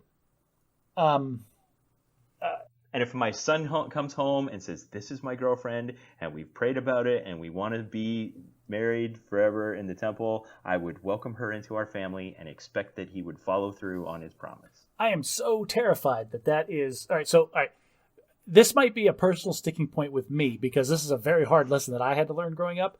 Is the difference between love and lust. So there was many girls that I went with in college that I told them and I thought that I loved them when really I lusted after them. And until I was able to discern that difference in myself, I was not capable of making a smart decision on who to get married to. Okay, here's my attempt to be profound. I don't think I did not have to make that same transformation, but it didn't require multiple girls for me to develop that maturity. Okay, granted, because you are a much more mature person than I am. Just saying, I required the same level of learning the difference between what it means to lust after someone and love someone, but I didn't have to date a lot of girls to figure that out. Okay. I mean, I obviously can't negate your subjective experience, so I guess we're going to move on. So what are the problems that you're currently having with your ill-defined, non-vector having 17-year-old daughter? Well, she has started her college application, and because she has to write like 3 or 4 essays, she's just been postponing it, and she's going to miss the deadline. Okay. And I can't decide if I want to force her to finish her college application because that's the next step she's supposed to be taking, or does the fact that she can't finish her college application mean that she doesn't have sufficient maturity and self-motivation that she'll even be successful in college in the first place? Like, the application is a proxy for the experience itself. Have you asked her, like, what her plans are? Like, what does she want for her future? Yeah. I get non-committal answers that are very much something exhibited in my extended family of decision by indecision. By not deciding, you're deciding for the negative. Yes, inaction over action. That's a thing, and she's just going to end up getting some entry-level job somewhere. And how much agency does she take in her own life? That's a good question, because there are a lot of people in the world that I feel like that do take the proper steps and like recognize these are the things that I need to change, and they take the proper steps to change them. But there are also a set of people that they don't understand why their life doesn't go their way when they take no steps to change it. And like life is always a thing that's happening to them, not something that they're living. That's a great question. I think if there were a slider on that, and at one end she thought she could determine absolutely everything that happened in her life, and at the other end she feels like just Jesus take the wheel. She's probably at like the 60% level, I'd say, where she recognizes that she has control over her life and her future and things, but sometimes stuff happens that she doesn't want and she feels like it's not her fault. Okay. So here's where I was going with all of that. Because I'm flying home on the 31st, but I'm here and I'm probably going to have, a good like 4-day weekend over Christmas and stuff. I'm just going to be sitting around with nothing to do. I invited her to come down here with me. So 2 weeks before that, she's going to arrive, and I'll have her with me here in Florida. I'll just get the hotel room next door, and she'll stay there, and I'll have her to myself for 2 full weeks. So is this going to be is this going to be 2 weeks where like I'm trying to set her on the path and help her set herself up for success in the future, or is that fruitless and I should just make it a good, happy memory and time we spend together? I think it's going to be 2 weeks of you going to work from 9 a.m. to 5 p.m. and her living a Florida spring break while you're not at home. Like it's going to be her like hitting up the homeless guy that lives across the street for whatever like mind-altering substances exist in the local area. Her finding the local scene. I don't know. This could spiral way out of control. The gap between who my daughter actually is and someone who does drugs is it's the Grand Canyon. I'm just saying, like, there's going to be a lot of unsupervised time where your daughter, a teenage daughter that can drive, is going to be left unsupervised in Florida. Yeah, well, we'll see. It's one thing. One thing about being in Illinois, it's a whole other thing being in Florida. She'll be here for a grand total of like 4 work days, I think. It's not going to be a lot, and they'll be truncated days. I'll be home by 2. Man, you are seriously underestimating the amount of stuff you can get up to in 4 days. Yeah, well, I'm just deciding what my parenting strategy is going to be for that time. Is it just to make happy memories or is it to help perhaps have one last chance to adjust the trajectory of the rest of her life? So, okay, here's another suggestion. Like, you're talking about trying to like aim her in a direction that you think is good. What about taking the time to just the two of you to really kind of explore what she wants? Maybe go look at some trade schools or some college campuses or some community colleges and just trying to really look and figure out what is it that you want from your life and what's the best vector to get you there. I love that, Josh. I think that's the first good parenting advice you've given me this year, and I'm totally going to take it. All right. If you're still paying attention, everyone, that's Josh 2, Ben 0. All right. Let's transition to our last topic that we were going to talk about today. All right. So once again, in true Baddock Magic fashion, we are going from the pinnacle of things that are super important and just so vital in our daily existence to things that mean absolutely nothing.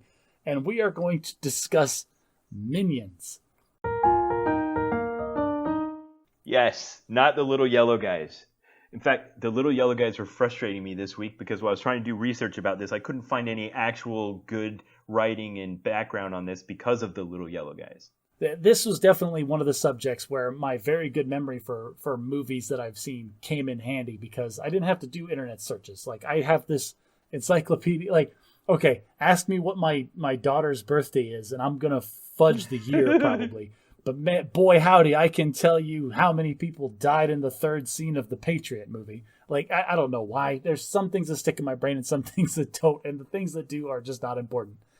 But okay, so last time we were talking about movies and stuff, and we were talking about this Hollywood convention that seems to go unquestioned, that there are always endless hordes of nameless, motivationless people that are there to be a foil to our hero. Think of any action movie where they infiltrate into some bland corporate area, and then they'll trip an alarm, and all of a sudden there are hundreds of dudes with fully automatic weapons and ski masks, even though it's the height of summer, and why you would be wearing a ski mask at work boggles the mind, but they just show up and start turning into this cannon fodder for our protagonist to chew through. Yeah, that's one kind of minion. There's the security minions. There's lots of those. Security minions. There's also the kind of minions that, like, you know, if there's a big group of, like for instance in The Dark Knight, when Joker robs the bank, you know, everyone comes in dressed in clown masks. Yes. Mm-hmm. Those. You know, you can't just have one guy with a gun dressed in a clown mask. You need however many, 10. Yeah, 8 or 9 or however many you had. Yeah. Yeah, whatever. Where did those guys come from? Who knows? They're just minions. Yes. Joker's the mastermind here, even though he says he's not. And there are so many aspects of this topic that we need to discuss. And like I love the concept of minions, and I think way too much about this because all I can ever think about is for every faceless person that you see, there is a whole infrastructure, a whole corporate bureaucracy built around the recruitment, retention, training, and retirement of these people. These aren't just robots that they're manufacturing off of a line and sending to their deaths. These are... sometimes they are. Well, okay, fair enough. Sometimes they are. But in that case, like, who built these robots? Who designed... Like, there's all these questions that revolve around the backstory of the nameless guy. That's what... Okay, that's but when you try to answer those questions, it's not interesting. You know, it violates the Brandon Sanderson rule. Like when George Lucas tried to go back and explain where stormtroopers came from, it wasn't interesting. That is valid. No, I agree with you. I just like thinking about it. Like, I don't want to see it. I don't think that's the important part of the movie. You want it to be a Robot Chicken sketch. Yeah, exactly. I want to see the stormtroopers sitting around in the locker room complaining about the Jedi that keep cutting through every other day. This is why the internet was born. There's a fantastic one of like a bunch of stormtroopers sitting around in a break room on a break, pretending to drink coffee even though they've got their masks on, and they're all asking about where you were when the Death Star blew up, like the same way people might sit around in a break room and talk about September 11th, 2001. Oh, that is awesome. I'm gonna go watch that. Yeah, I'll put it in the show notes. While we're talking about Star Wars again, spoilers for Star Wars, everybody.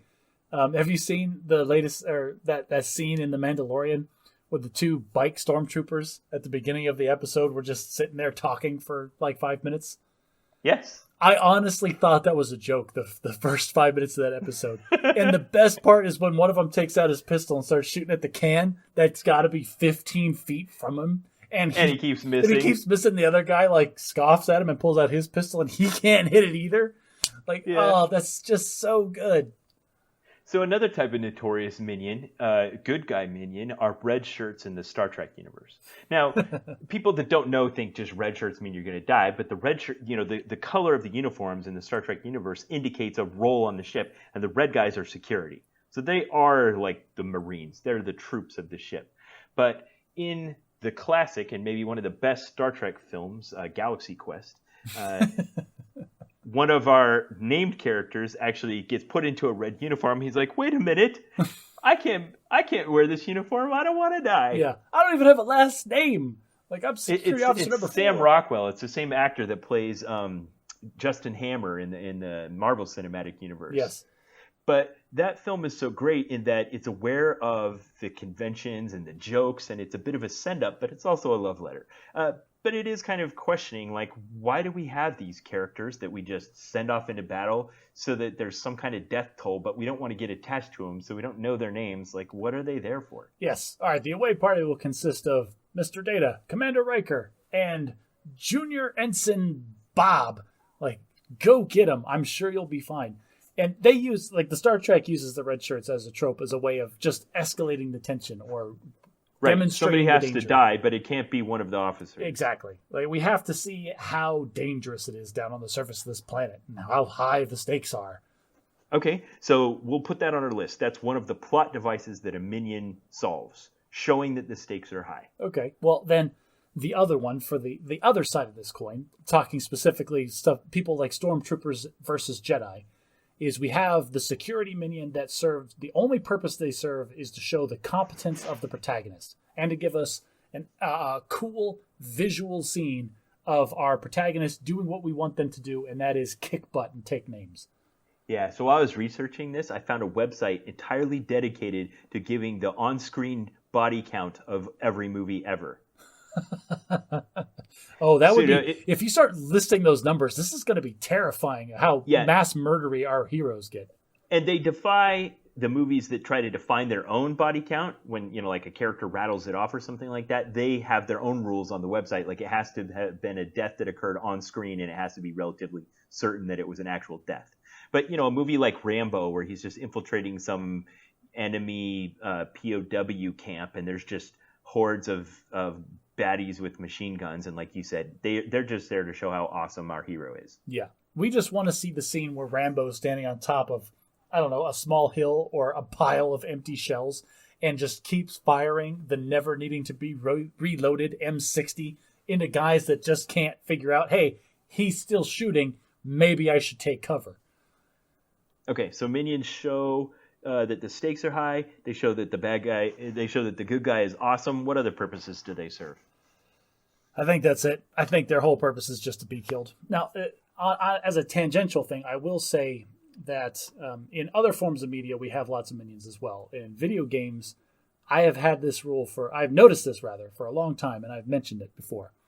There are 4 things that you can kill and just slaughter en masse in a video game, and there's not a single parental group or a single PETA group or whatever that's going to get on your case for killing all these things.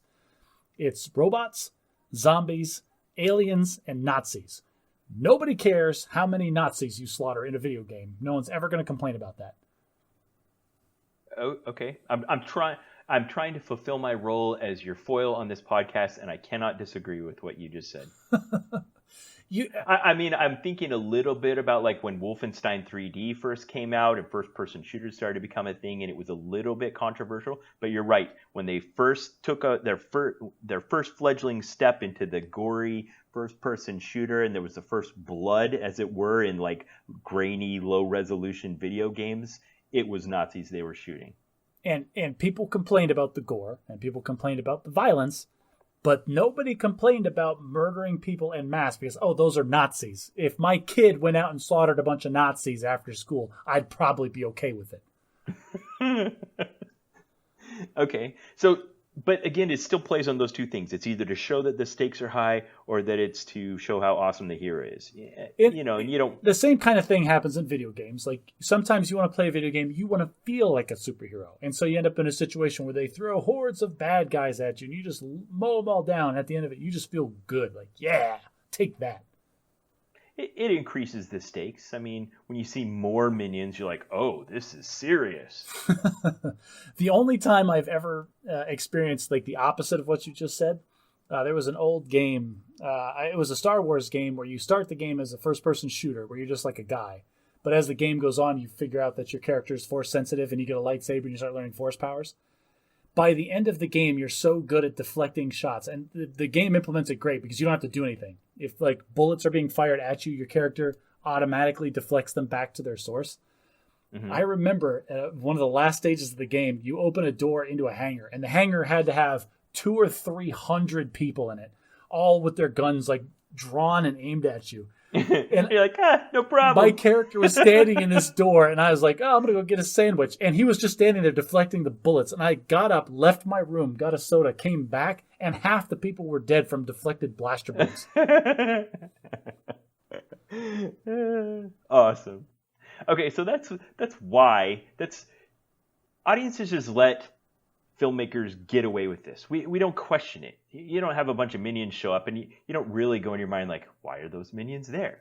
But even if you look at The Incredibles, I mean, there was, several dozen at least that we saw security guards on that island. They're all about the same height and age, it seemed.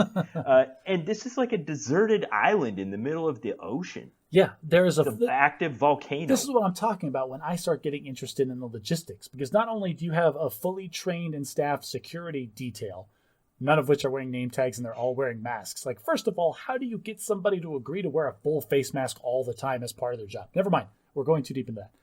But like, there had to be, how are they feeding them? How are they getting paid? Do these people have families? What's the rotation? Do they get benefits? What's the retirement plan like? Do they have extra insurance? Maybe it's like... But then there was also this aspect to that where it was supposed to be a big secret what was going on in that base. But if it's like an oil platform where every 6 weeks you rotate out the crew, it's going to be hard to keep the secret of what's going on in that active volcano island. The OPSEC concerned with Minions is got to be so ridiculous because they have to, I don't know, like how much do you have to pay somebody to not ask any questions? It's like, here's an automatic weapon, kill anybody that comes through that door. Okay, why? Who am I shooting at?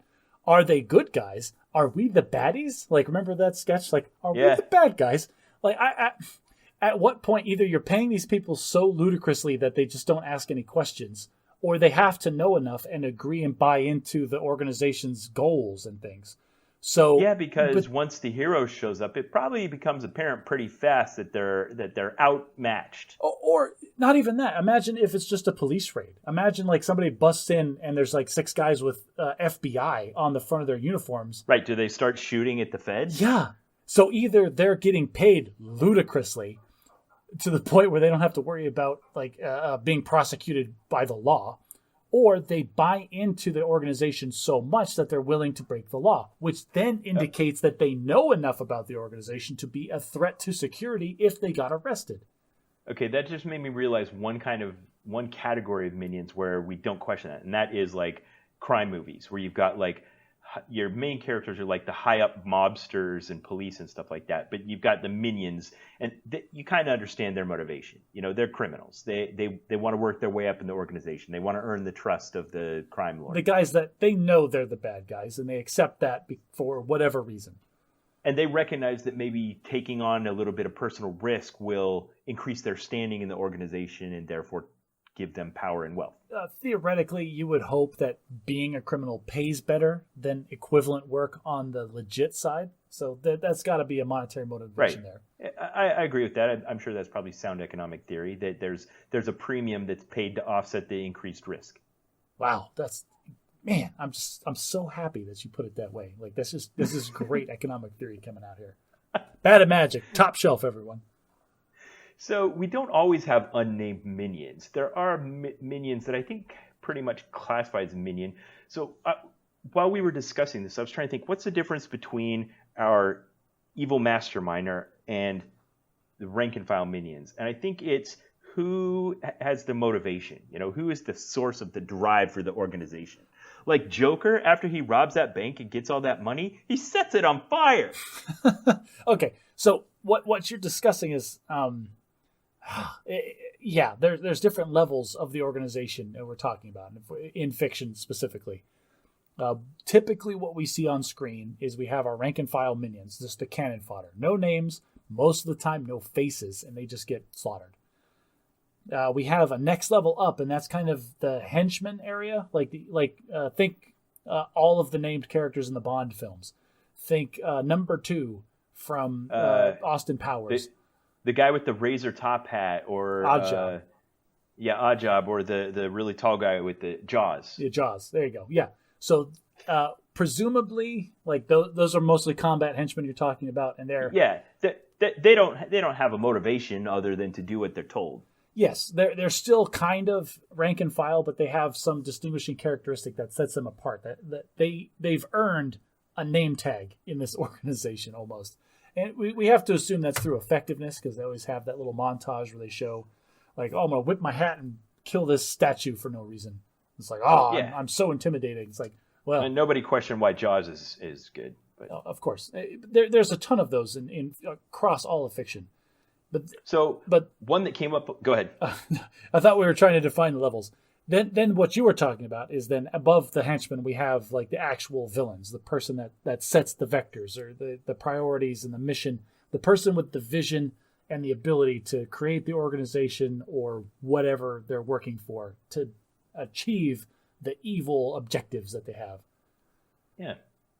You need kind of the numbers, like we said, for the peril and the awesomeness, and sometimes the body count. But then you also need like the next tier up that are like in GoldenEye, there was the one computer programmer that just wanted to show how awesome of a computer programmer he was, but he didn't really care what he was programming for. He didn't realize he was, going to detonate a nuclear weapon and like reset the world's currency. He was whatever. I want to be an awesome computer programmer. Yeah, I get to do the things that I want to do working for these guys, and the feds won't let me do it.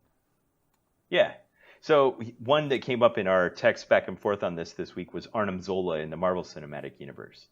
He's born in the World War II era. He's reached the peak of his brilliance and scientific powers, but he doesn't really have motivation, or he doesn't have the funding to do the kind of experiments he wants to do. But if he hangs with Red Skull, good things are coming his way. Dr. Zola is just going where the grant money takes him. It's like wherever that funding source is, that's where he's going. Maybe he was supposed to be like, what was the rocket scientist? Albert Einstein, kind of cross sides, but Robert Oppenheimer. No, not Robert Oppenheimer. Dang it. I can't think of the guy. That was the rocket scientist from Nazi Germany that came over and invented like the V2 rocket. Yeah. Exactly, and came over and helped build NASA. So that's another part about World War II that doesn't get talked about a lot, is the mad dash that both Russia and America went through to try to snatch up every Nazi scientist we could get our hands on. Are we going to talk about history for a second? Let's talk about history for a second. Sure. Like, modern science really can be defined very, very well by a lot of things that happened in World War II, specifically by German scientists. And they did a lot of terrible, horrible things. But that's because their regime that they were working for basically gave them a blank check, both fiscally and morally. And they had human test subjects and list. Hey, if you want to make some kind of destructive thing, we're going to give you the funding you need to make it. And there was a lot of scientific advances that happened under that regime. Yes, it was terrible, and people are still struggling with the moral dilemmas to this day of, should we use this information that was obtained so horribly?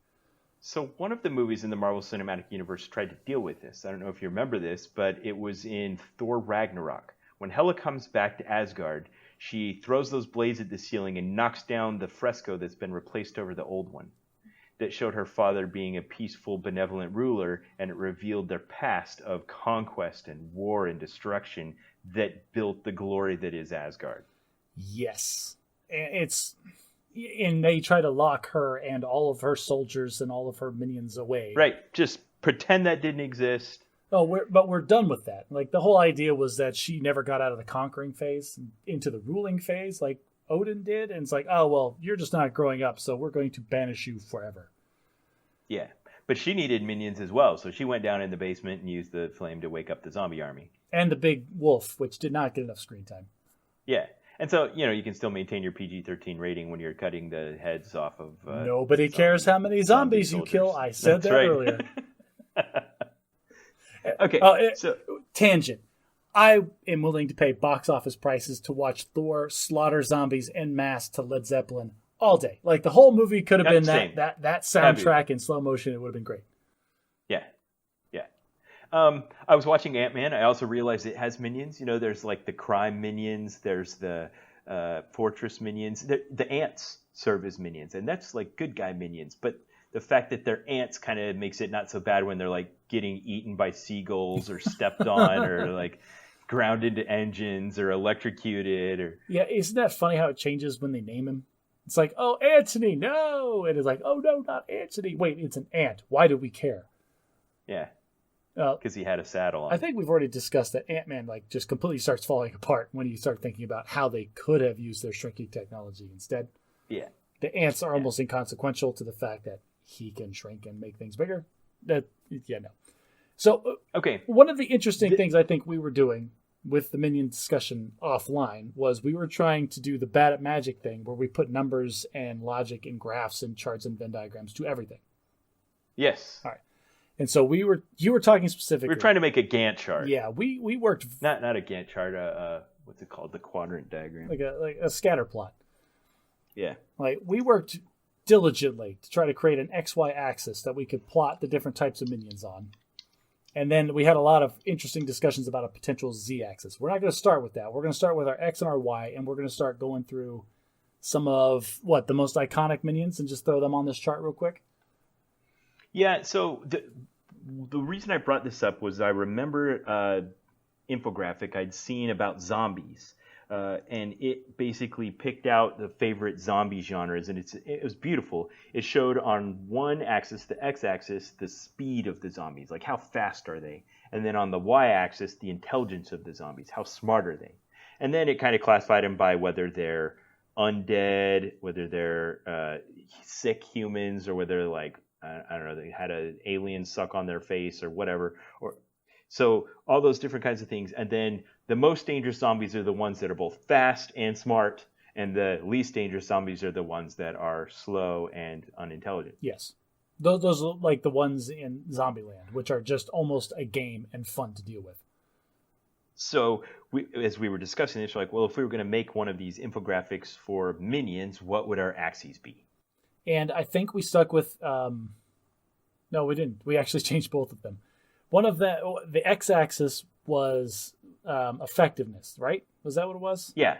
Like how dangerous are they? How good is this minion? How good are they at whatever it is they're supposed to be doing? And then the other axis was, we decided on self-preservation. Because there are minions that do display an actual urge to not die, which then changes how they behave regardless of their effectiveness. So yeah, I'm thinking of like the aliens that were trying to get through the wall in Wakanda in Endgame. Yes. Or sorry, whatever the one before that was, Infinity War. Or the droids in the battle for Naboo. They're just marching in formation towards the objective. Absolutely no self-preservation instincts whatsoever. Which technically could make them more effective if they both weren't terrible. All right, so let's start with those two. Let's start with the stupid battle droids, which were the worst designed robots I've ever seen. Yes. I feel like if the effort that it took to make 100 of those, if you made one of the ones that rolled up into a ball with shield generators and machine guns for arms, that would have been a lot more effective of an army. Right. Okay. So they were less effective and they had no self-preservation. Low and low.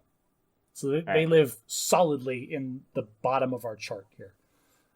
Now, the aliens that came from the jump ships that landed on Earth in Infinity War?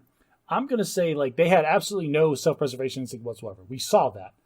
But they were quite effective in that. They were pretty effective. Yeah, yes, many of them died, but eventually they just started overwhelming the defenders. It took a literal god descending from another realm to pull Captain America out of this literal dog pile. Yeah, and then they also had just like on the Battle for Naboo, they also showed up with like bigger ships. There was like grindy wheel things that would roll around the battlefield or whatever. Yeah, those were weird. But we also had good guy minions in that film in Infinity War, in that the Wakandan soldiers, unnamed Wakandan soldiers, were there to show us that the stakes were high and to die in battle. Not our heroes, of course. Yes. They had plot armor on. Our heroes all had plot armor, yes. Many Wakandans died in that battle, but they at least had shields and weapons, so I imagine their self-preservation was a little higher. But before we get off the dogs, so the dogs are what? High effectiveness, low self-preservation. Yes. So they live in another quadrant of our chart. Yes, definitely. Okay. They're in the high-low quadrant. Now, one minion type that we talked extensively about, and it ranges all over the chart, is Stormtroopers. Everybody's favorite chunk of minions. Yeah. So obviously our first exposure to Stormtroopers was in Star Wars 1977, later named A New Hope, and they are already starting to gain the reputation for being notoriously bad shots. Oh, they were terrible. They were just terrible. There is a scene that they could not hit any of the protagonists. There was one of them ran smack into a door that was still opening at some point. There was a whole squadron of them that ran away from Han Solo, who was by himself. So that's evidence of self-preservation. If he was just able to yell and run at them and they ran away. That's valid. I got to give you that. So we are exposed. Low effectiveness, medium self-preservation. In that movie, yes, but this is something that we discovered as we continue talking about Stormtroopers. Is as we get more and more exposure to them, we see more like there's more specialized Stormtroopers and like the Snow Troopers and then the speeder bike guys. And then later, I think Rogue One was an excellent movie. One of the things I like most about Rogue One is when you have protagonists that are not Jedi, that are not literal superheroes. Stormtroopers are really scary, and they're quite effective, and they were a real deterrent for the Rogue Squadron in that movie. So this opened up a whole discussion about is the effectiveness of a minion determined from, like, what perspective are you looking at it? If you're looking at it from the perspective of the protagonist, then it depends. If you're a Jedi, Stormtroopers are fodder. But if you're just some rank-and-file rebellion trooper, these are crack dudes in powered armor. Yeah, they're scary. Now, they did take over the Hoth base at the beginning of Empire Strikes Back. That have better weapons than you. I grew up playing the X-Wing and TIE Fighter space simulator games of the late to mid-90s. And I remember doing the entire X-Wing series where I flew all of the Rebel craft, and then doing the Empire TIE Fighter series where you fly all of the Imperial craft. And I remember being very cognizant of the differences in performance and capabilities of those different things. But in both cases, I was a minion. Like, I was in named battles from films that I'd watched my whole life, and yet I was a nameless character to the Jedi and the Sith. Right. So, to bring it back to our scatter plot, if you are Luke Skywalker in Return of the Jedi, then Stormtroopers are low. They're idiots. They seem like they just keep coming at you. You're going to keep slicing them in half or sending their blaster bolts back at them. Why are they? But if you're a rebel troop. Yeah, if you're a rebel troop in Rogue Squadron or trying to hold down the Hoth base, these are scary guys. They're mediums or medium or high mediums, depending on the circumstances. No, you're right. I definitely got to agree with you there. Why do Stormtroopers wear the armor if one blaster bolt from a pistol will kill them, Ben? It makes no sense. I keep questioning, why are you wearing full body heavy armor that doesn't stop bullets? Because it looks cool. It does. There's no other way to explain it. It's undeniably cool. Like, forget camouflage, forget effectiveness. We're going into battle all white, baby. No. Then they're like, okay, all right, guys, we're about to have a battle on Hoth. Wait a minute. Oh, hey, dude, Bob, I gotta mention, I felt like I was shot at a lot less in this engagement than I have been in others. Like, anybody else feel that way? The after action report of Stormtroopers. This is, again, what I'm talking about. I want like, okay, yes, this is stupid and it's not a real movie, but in the long tail, I want a Star Wars show, and it could be 10-minute episodes of just like the Empire's HR. Like, I want to have like a stormtrooper sitting in like an HR department filing a complaint against a Kylo Ren who threatened to force choke him or something. Okay. I love it. This definitely, this could be a sketch on Saturday Night Live or, a college humor short on YouTube. If it isn't already, because some of them are out there. That's, again, long tail, that's what the internet's there for. Yeah. Of course, it's like we talked about the Brandon Sanderson rule. A lot of these questions we're asking aren't, they aren't interesting. The minions are there. We take them for granted because they do the things we need them to do. They show that our hero is awesome. They make a situation. They raise the stakes. Yes, and at some point we all decided as a moving-going audience that I would really like. We're just going to give a pass. Yeah, we're going to hand wave it, and it's gotten worse and worse over time. Like, it seems like every action movie you see now, there are dozens and dozens of guys getting cut down, coming out of nowhere. And unless you're really tuned into it, you don't even recognize it. You just accept it as a trope of an action movie. Like, yeah, I was flipping through channels on cable TV the other day, and Mr. and Mrs. Smith came on. That movie from, I don't know, like the early 2000s, where Brad and Angelina were at their peak as sexy stars. And they were both assassins and found out that they were married to each other and then were ordered to kill each other. And they had this ridiculous knife fight in their living room. Yes, that movie is good because of that scene. But I know what you're talking about. The follow-on scene where they're in, a sporting goods store? Yeah, and there are these endless hordes of guys in black masks with machine guns. And endless hordes is the only way to describe it. Like just the logistics of getting that many people to a sporting goods store can be a whole TV show. Yeah, where are these guys coming from? Like, how much are they getting paid? Where did they get their training from? Yeah, exactly. Do they go to work every day? Are they on shift work? Do they have offices and desks, or do they have like a bullpen, like a cop show, or do they just have a locker room and then just patrol the building all day? Did the one guy turn and check his eye and be like, "Hey, where's Bob? Oh, he's on leave this week." Like, do they even know each other's names? They don't have name tags. They all wear ski masks. This blows my mind. Why are they all wearing full face coverings? Like, I hate wearing ski mask when I'm skiing, Ben. Why would I choose to wear that in like normal weather all the time as a uniform? So I have a question for you. Okay. Do war movies count? Do war movies count as Minions? Okay. If it's a war movie like Saving Private Ryan, where we have a squad of guys assaulting a hill with 3 or 4 German troops in a machine gun nest, I'm going to say no.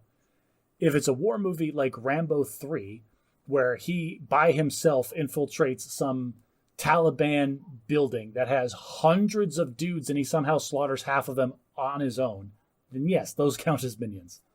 Okay, so in a more realistic movie, they're not minions anymore. We know their story. They're a conscript, or they enlisted, and they have a chain of command, and they have a retirement plan, and they have, they could get disability if they get like, we know the answers to all these questions. And there's some movies that go well out of their way to show that these are real people as part of like, this is what the toll that war really takes on real people.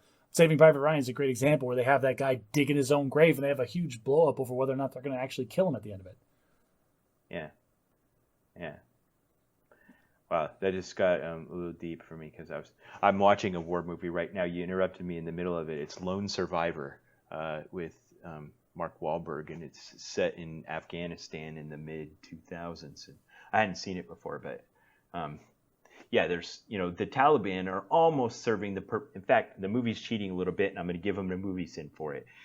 There are too many minions. Like, I looked at the actual accounts and stuff of how many people were there, and the actual death count of the engagement of the bad guys, its highest estimate is somewhere around 35. And while on screen our heroes are like getting off glorious headshots at 700 yards, I've counted like 21 guys that our protagonist has killed here. So they're cheating in the movie. It really should have been probably closer to single digits, but what can you do? Well, it's not interesting to see guys trading like shots of opportunity from cover and not ever hitting anything, because that's how real combat usually boils down to.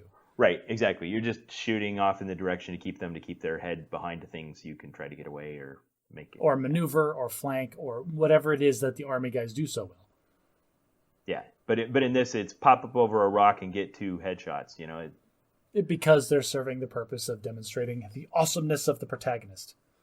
And because there's just so many endless minions, they eventually get overwhelmed and fail. Oh, sad movie for Mark Wahlberg.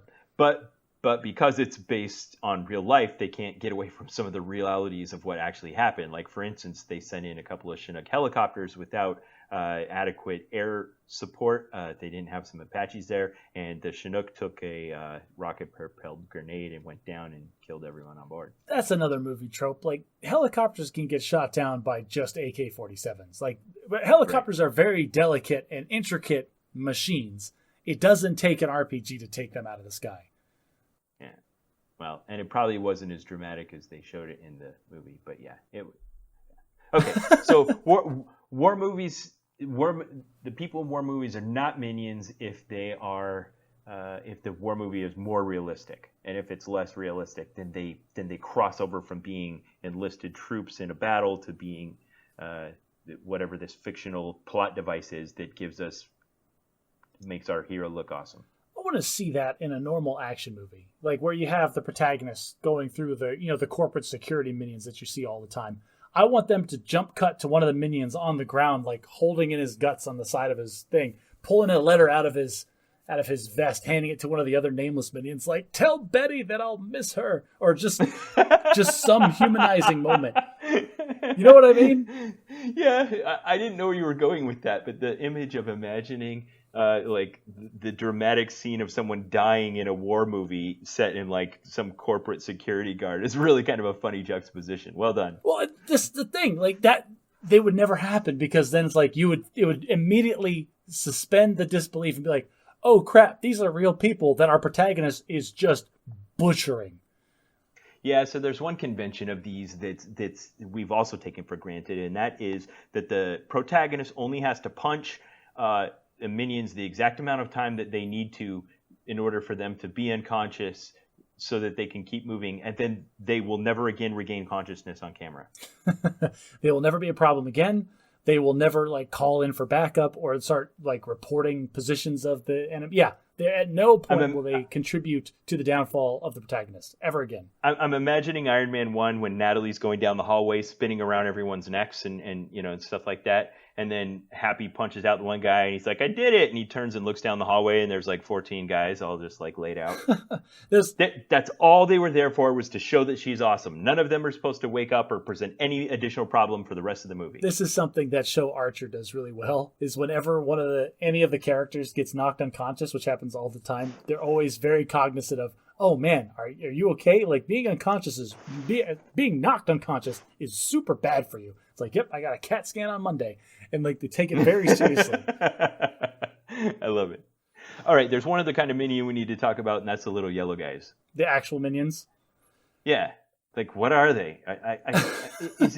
Is it a parody of the idea of minions in film? So I think in the original film, they just needed generic disposable comic reliefs.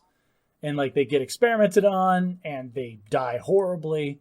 And it's just funny because they're not people, they're minions. And that's kind of the key point here, is that they're not people. I wonder if they planned it to just be like a traditional kind of trope, and they had them be more like black guys in black uniforms and masks, and they needed something to be a bit more comic reliefy and make it feel less perilous. And so they transitioned these cartoony, silly... They also fill a lot of little plot holes. At one point, Gru is infiltrating some building, and he's in a dark room, and he takes one and he shakes it, and then he like cracks its back, and it starts glowing like a glow stick. Another point, he's using one like a bungee cord because it's like holding onto it, and it is stretching as he goes like down an air vent. I like the fact that they use the little yellow guys to try to fill in the fact that like we never wonder about what are these guys' motivation, but the little yellow guys kind of have this vague drive to help do evil things. Have you seen the Minions movie? Yeah. Okay. Yeah. So that's the idea. They want to achieve evil goals, but not really. Just like silly evil goals. Not like they don't want to do genocide. They just want to take the moon. Imagine, Hitler with a group of tiny yellow minions. Now hang on a second. I think maybe they would have worked for Hitler because there's some scenes in the original Minions where they all have automatic weapons and chainsaws and like they're like then yelling like, yes, let's go on a killing rampage. I think they toned them down in later movies when the yellow Minions turned out to be the runaway hit and not the rest of the characters in the movie. But I see what you're going for. I think Minions would have worked for Hitler. Should we stop there? That's it. That is the conclusion of this entire discussion. The yellow Minions that worked for Gru would have been like the frontline shock troops in World War II. Wow. Speechless. All right, there's two things I wanted to talk about to close up the podcast. There's two opportunities I want to give our audience to interact with the show. One of them is a giveaway I'd like to give to the audience, and the other is just help us with some content we're going to do. So when we record in 2 weeks, which will be on the 12th, December 12th. 12th, yeah. No. What I want to target is for the 26th, the show after that. Okay. I want to do the full Bad at Magic treatment of evaluating the magic systems of your favorite Christmas movies. So what I'm going to do is I'll go on the subreddit and I'll open up a subreddit for list your favorite Christmas movies here for us. And then you and I, when we record on the 26th of December, we will evaluate the use of magic in those Christmas movies. That's outstanding. I can already think of two that I want to put on the list. Okay, me too. So that gives us time to watch them and evaluate them and come up with our criteria and those kinds of things. And we will discuss those and record those 2 podcasts from now, which I guess would be episode 36. That's one. The second one is I broke down this week and did something I've been meaning to do for a long time, and I bought a masterclass subscription.